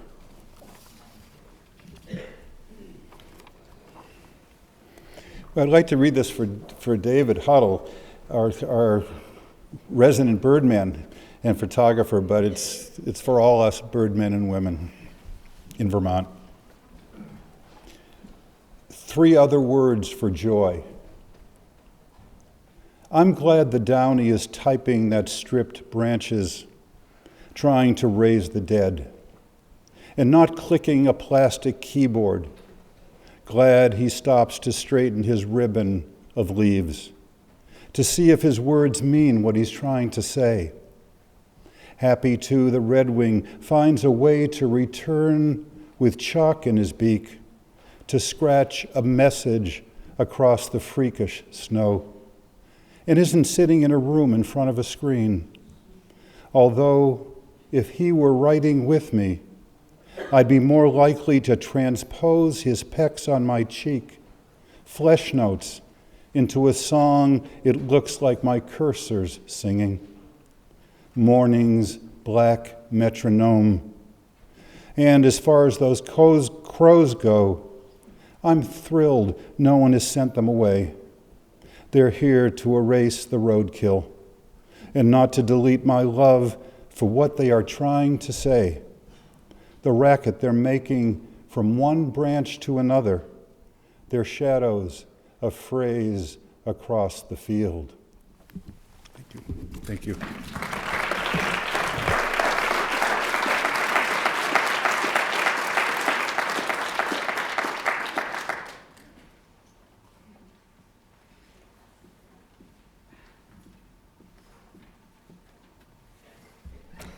Thank you for organizing this wonderful afternoon, and thank you for your good attention and fortitude.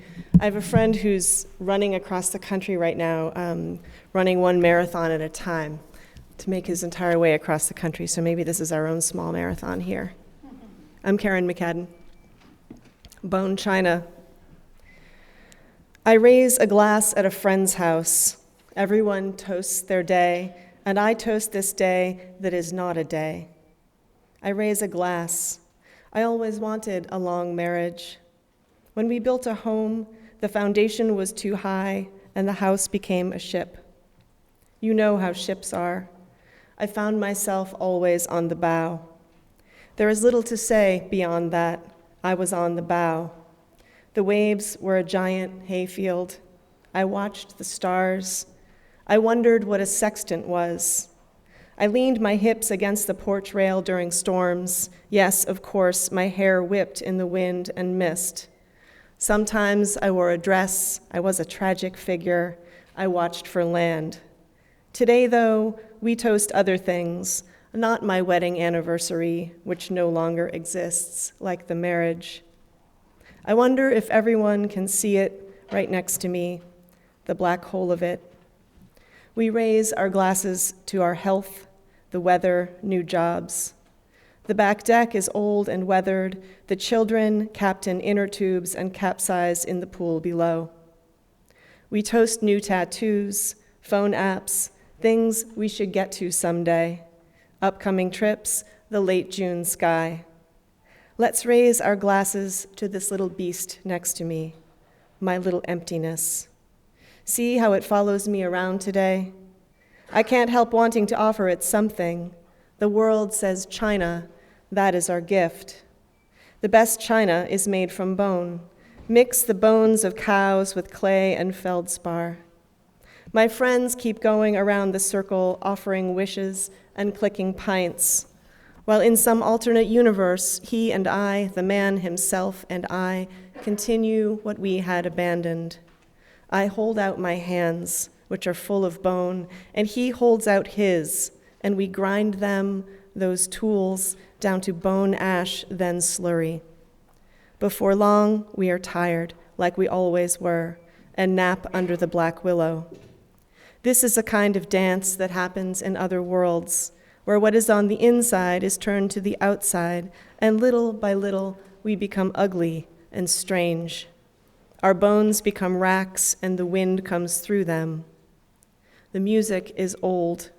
When we wake up, we are tangled, useless, our bones confused and mixed in a heap. When the rain kicks up, we are already translucent. Everything has been ground to a powder, and we can do nothing, not one single thing. The bones of cattle are greater than we are. In the end, I am a platter.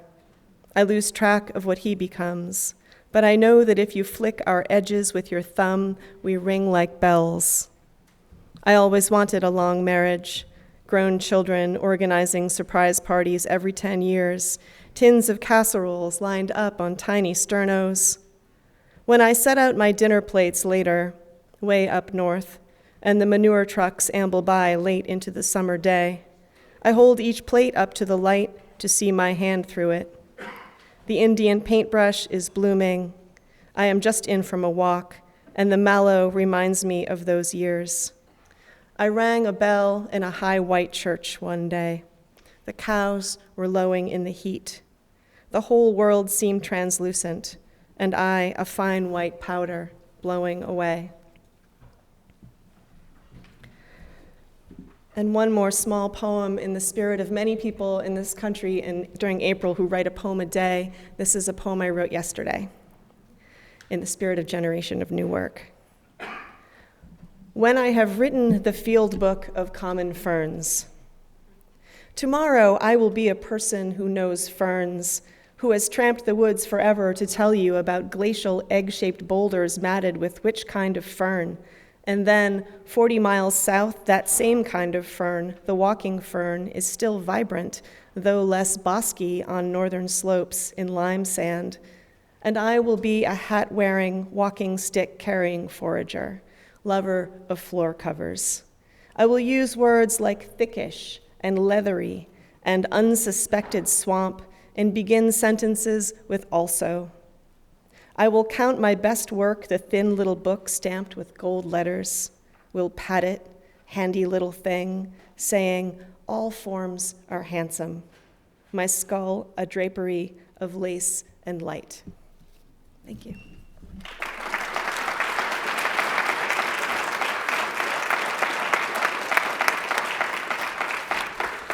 So this is our last grouping of poets. Before I announce them, I want to announce several events. One is there's a high school poetry slam here next Wednesday, upcoming Wednesday, I should say, August 8th. So encourage your little ones to come and high school age students to come, and you can come as well. And we also have a first annual intercollegiate poetry reading featuring poets from University of Vermont, Johnson State College, Champlain College, Middlebury, Norwich, and St. Michael's. So that'll be a couple. That's next week. I have to correct that. That's Wednesday the 8th. The poetry slam is the following week, the 15th. Please welcome, and closing out, Florence McCloud, Angela Patton, Allison Prine, Julie Cadwalder-Staub, Emily Stigliani, and Sharon Webster.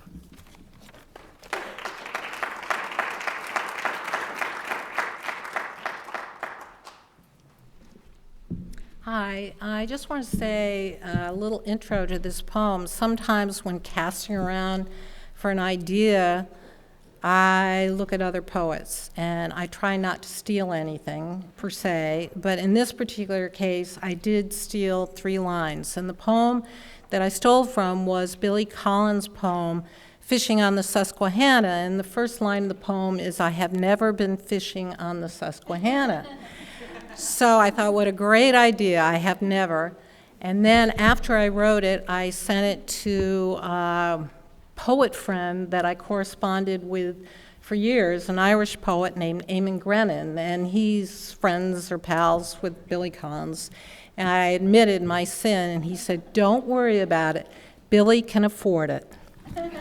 So the name of this poem is called St. Andrews, Scotland.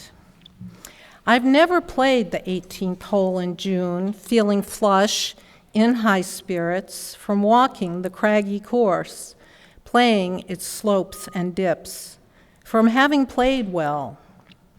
Also, I've never played it thinking only at this last hole how poor my game has been, longing for the consoling scotch waiting in the bar for me. Instead, June finds me edgy from stultifying heat in my third-floor apartment, obsessed with cold showers, ice cubes, fans, oscillation. Frozen shrimp brought out to eat in the minutes it takes to thaw with chilled cocktail sauce. Only in conversations have I been to St. Andrews with people who've been there over and over, year after year, retracing their steps. Instead, I've sat in my study, drenched and incapable of finding words or even ideas. If I can retreat hastily to St. Andrews, there I can count on a coolness in the air. But I've been to dim bars where jazz is played, where you don't have to worry about how to get out of the sand trap, where they might simply put a glass of scotch in front of you, where it's a little cooler than my living room, its lake views extraneous in the heat's enveloping haze. Still, when I look at the painting with endless screens across from me, I can see it in my mind's eye, cooler, calmer than I am now, slender breeze on my neck, having just sunk a graceful putt. I see in the painting, in the upper corner, something white, a piece of cloud, the kind that passes over, refuses to stay, sure that the night sky will erase it, with its dark blue plate, the glittering stars, when no one is on the course, where it is empty and speechless. The name of this next poem is Questions for Trees. Are you trees jealous of each other? Does a maple wish it were a slender birch or a cherry with blooms? Think only of the soft grace of a willow? And in the winter is the chestnut tree, proud of its naked limbs, dark and elegant, or feel sorry for the overdressed pine tree? But then later do you shiver when the sun goes down? Are you scared when unexpected rain saturates your roots, pounds down on you? Does the snow on your branches feel soft, caressing, or just cold? What do you think of people who walk by you on cell phones instead of noticing you, your leaves giving lofty, verdant, exquisite shade? This last poem is called April and Longing for Aimlessness. Ambling down streets past the forsythia bursting, the cherry trees just releasing their blooms, yearning for nothing but strains of music, open windows everywhere, especially mine. In the place where nothing is supposed to happen or be taken care of, where it is all stumbled upon, suddenly the grass is fiercely green, and the sun lingers in the sky, and there are long, craved-for sunsets, the ache of night hanging back, the sheer white curtain on the back porch drying in the flimsy wind of twilight. How it is to be without intention, recollect desire, to be caught up in it, in hope, the hanging branch leafing out, where hardly any plan could matter at all. Thank you.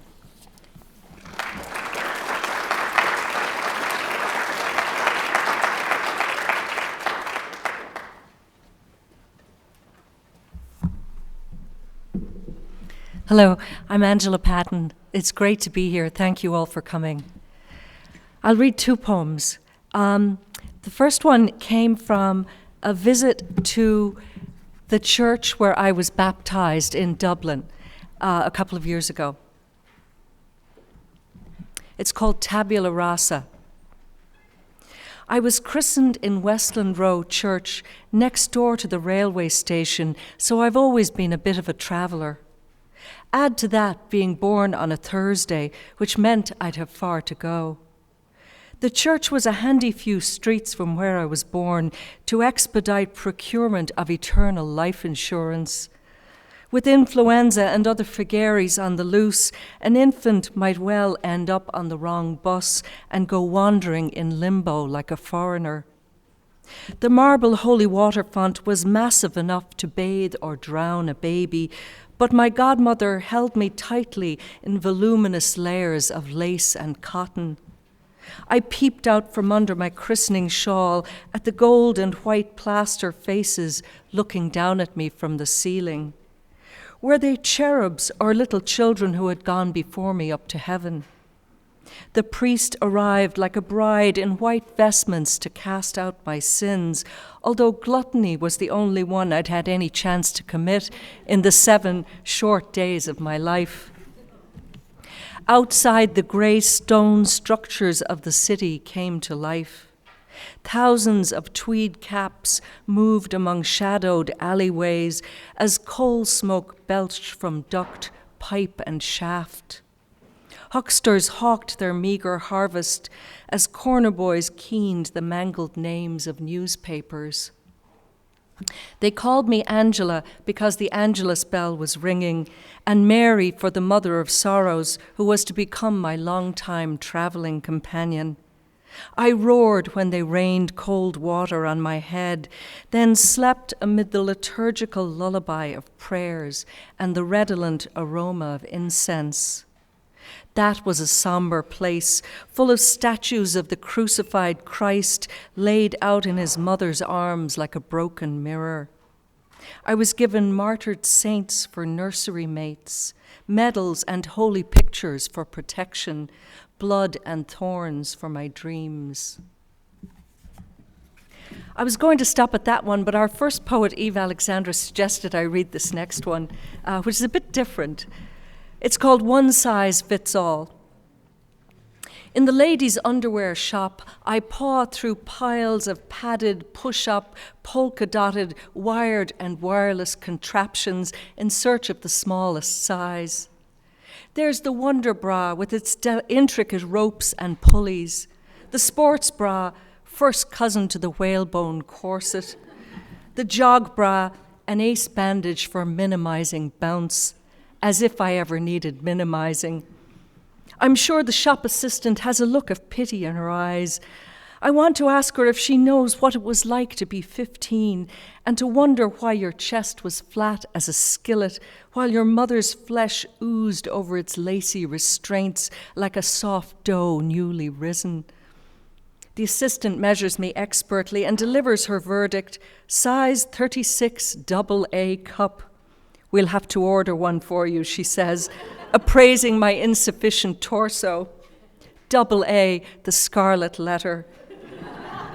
I imagine poor Hester Prynne condemned to wear her shameful cup size on her chest as punishment for Pearl's existence.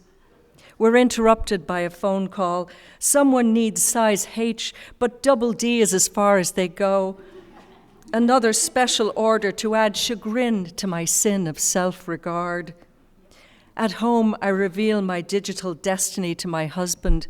She's wrong, he says stoutly. You're not a AA. These hands don't lie.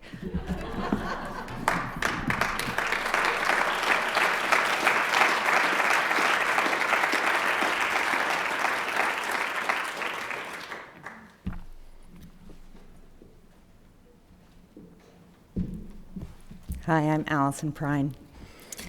It's an honor to be here reading with all these wonderful poets today. I'm going to read 3 small poems. Ode to a Forgotten Conversation. I sat at a diner years ago, between a man I pretended to love and a woman I pretended not to. I reached across to punch the buttons on the jukebox and poured more cream into my cup. Music held the honesty that none of us had yet grown into. I leaned against the strain. We were old enough by then to argue about the country. Though I can't retrieve the disagreements, I cherish all the words. I never asked them if they felt what I felt when I saw a gash in a chain link fence, or when the tendrils of ivy grew toward each other across the painted brick.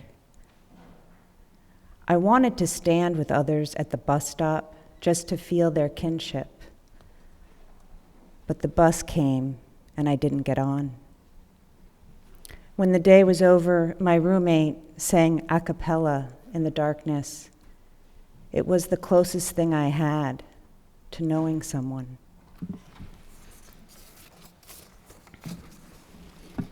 This poem is called Love Poem Number 7. The peony buds swelled for days as the ants unfastened the blooms. Now a shower has left them lying open in the grass.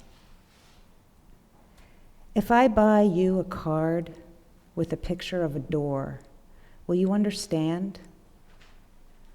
I'm trying to think of 100 words for this summer wind against my skin. So far, the card is blank inside. A white sheet hanging in a rainstorm. The door with no lock, no handles, no hands. And this last poem is called Choice. Not having a child is a daughter in itself, a legacy of enoughness or some other incapacity. Sometimes it crawls across your body at dawn, needing to be calmed, or years later, shuts a door against you. I never planned to take or give a name to anyone. I needed many hours, one against the next, without interruption, and a stream through a forest, water crashing over rocks into a pool, a current, a quickening. I think a love like that is a bird I did not want to fly through my window and bruise itself against the walls. Thank you.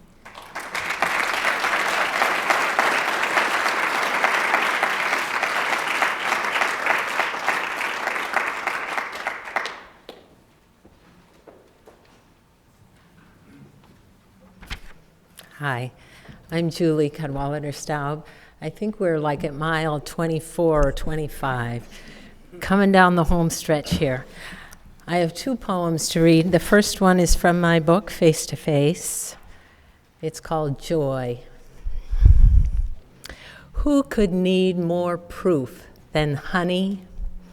How the bees with such skill and purpose enter flower after flower, sing their way home to create and cap the new honey just to get through the flowerless winter. And how the bear, with intention and cunning, raids the hive, shovels pawful after pawful into his happy mouth, bats away the indignant bees, stumbles off in a stupor of satiation and stickiness. And how we humans can't resist its viscosity, its taste of clover and wind, its metaphorical power. We yearn for a land of milk and honey. We call our loved ones honey, all because bees do, over and over again, just what they were made to do. Who could need more proof than honey to know that our world was meant to be and was meant to be sweet? My last poem is called Milk, and I'm happy to say it just won the Ruth Stone Prize for Poetry from the Hunger Mountain Review. Milk. The goat only kicked me once, as if to say, she knows I'm an amateur. But leaning my head against her rounding flank, I love the way her need for release matches my need for her milk. And I remember the ferocious little mouths that latched onto me, relieving that overwhelming, dripping pressure of too much. And it was all too much then. The endless stream of groceries, meals, bills, illnesses, laundry, jobs, no sleep. So to sit in the rocking chair was sweet respite. To do just one thing, watch the baby drain the profusion of milk out of me, watch the baby become so contented that nursing faded into sleep. Now this ordinary chore of milking generates a similar contentment in me, the way her steady animal warmth warms me, the way my hands learn the ancient rhythm, the way the pail rings every time the milk hits it. And a twinge of astonishment quickens in me as well. After you and I labored so long and so hard, after we created so much together that is still so good, how can it be that you didn't live long enough to come around to this side where simple contentment gives birth to joy? Thank you.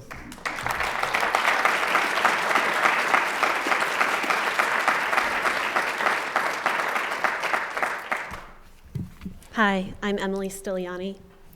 I'm going to read 3 poems. The first poem is a scene from my childhood. I spent the first 9 years of my life in a little village outside Vienna, Austria. In the spring rain. The day I learned of you, I was walking with Mama in the spring rain that smelled of mold, my plastic slicker, and growing things. I must tell you how black the flower beds were, and how the little leaves pushed upward, wanting to see the summer. There was a small pink worm squeezing its way up my boot, and I cried for her to take it off. After that, I stomped through the puddles to scare them away, but our mother was quiet, walked soft. We reached the place I love, where the trees hug the sidewalk and make a long secret corridor that will lead to the centrum, the world. If you walk the full circle, you can find all your life will ever need. Groceries, pills, pastries, and ice cream if you're good. Before we got there, she told me about you. She said you were the size of the seeds we planted behind the garden house. Gone 4 days ago. I thought of you as we shopped for the glass bottle of milk. I didn't want the slice of bologna the butcher held out on a fork with a smile. I didn't ask for ice cream. I thought of you the whole way home, much smaller than the worm. Had I not known, I could not have missed you. I don't think that I love you, but many years later, I still remember, so maybe I do, that small bit of nothing, you.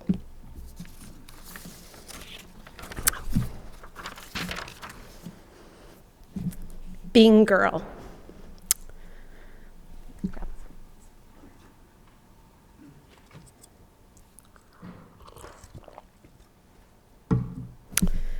Once, not long ago, I believed that bears moved through the world on 2 feet, that they waddled like penguins along mountains, scooping up honey and berries with ease. This afforded tranquility. I puffed up my chest and sniffed the breeze, hiked the mountains alone and afraid. Who's afraid of a waddling bear? Surfed the Pacific, one eye on the wave and one on the sightless, toothless fin. Yo-Yo counseled me, be brave, promptly catching his own wave in. I watched the horizon, nothing came, eventually resolved to swim. I was the baddest Wolverine of the ocean, would take on any being, canine and claw.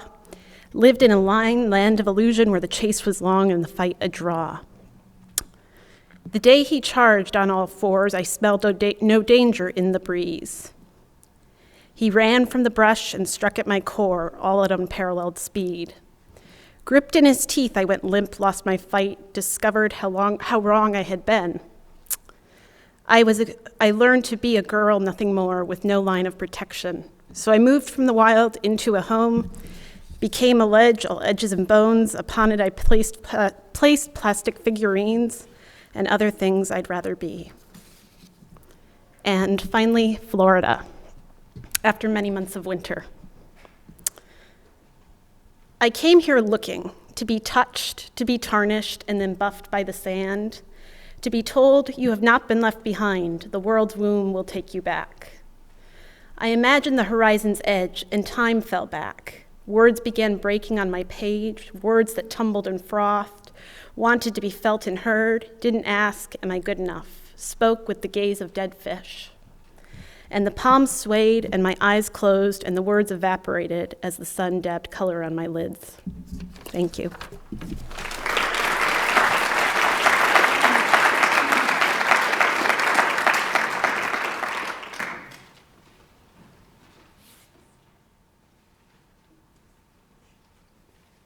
Hi, everyone. Thank you so much for the invitation. I'm Sharon Webster, and the last one, so you can relax. What dirt smells like. Layers of deep thunder. Mink stole. Chocolate cake. Crumbled trees. 1/3 of your lifetime, the opposite of sky, sleep's thirsty floor, silver and worms working it under, and inside and out. A bed.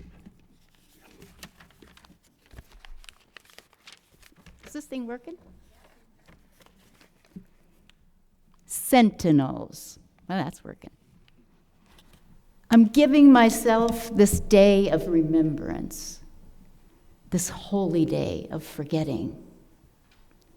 The song Pressure Drop is playing over and over in my head. There is my first vivid memory. I am 3 years old, standing on a sandy embankment, watching the waves crash at my feet, saying out loud and triumphant, they can't get me from here. There's no way around it. Some things were hard. When my mother drove her car into the Ohio River, it was devastating. But triumphant too, so decisive for a woman who was unsure of everything, and I mean everything. Whether to unpack peas or corn from their frozen bricks or to continue living. And the thing is, you couldn't blame her. The way things were, no choice looked good.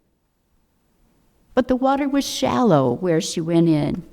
There were lots of people around in the heart of town, and maybe as the wife of a mayor, what she did was closer to performance art.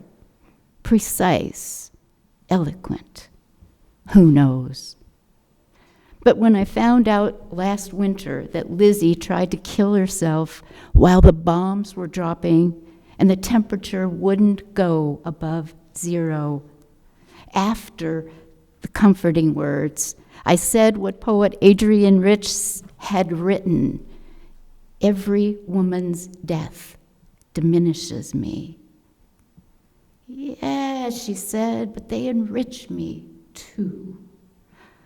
I didn't know what she meant then, but I think now maybe she meant the spirits of those women stay on as sentinels to warn us, snagged on human debris, their violent passage by their violent passage, stay on as ghosts who say, not this way, not.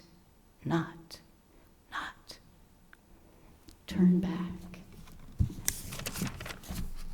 Pay attention to what is not whole yet. I am watching the waves fold into themselves. I am saying slowly and without words, they can't get me from here.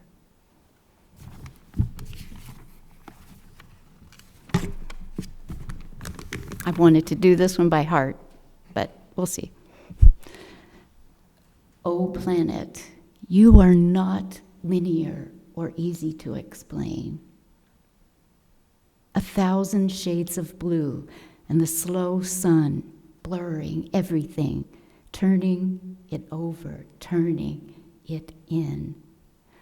Oh, planet, one loose shadow is enough to make me forget the dark a while and sing.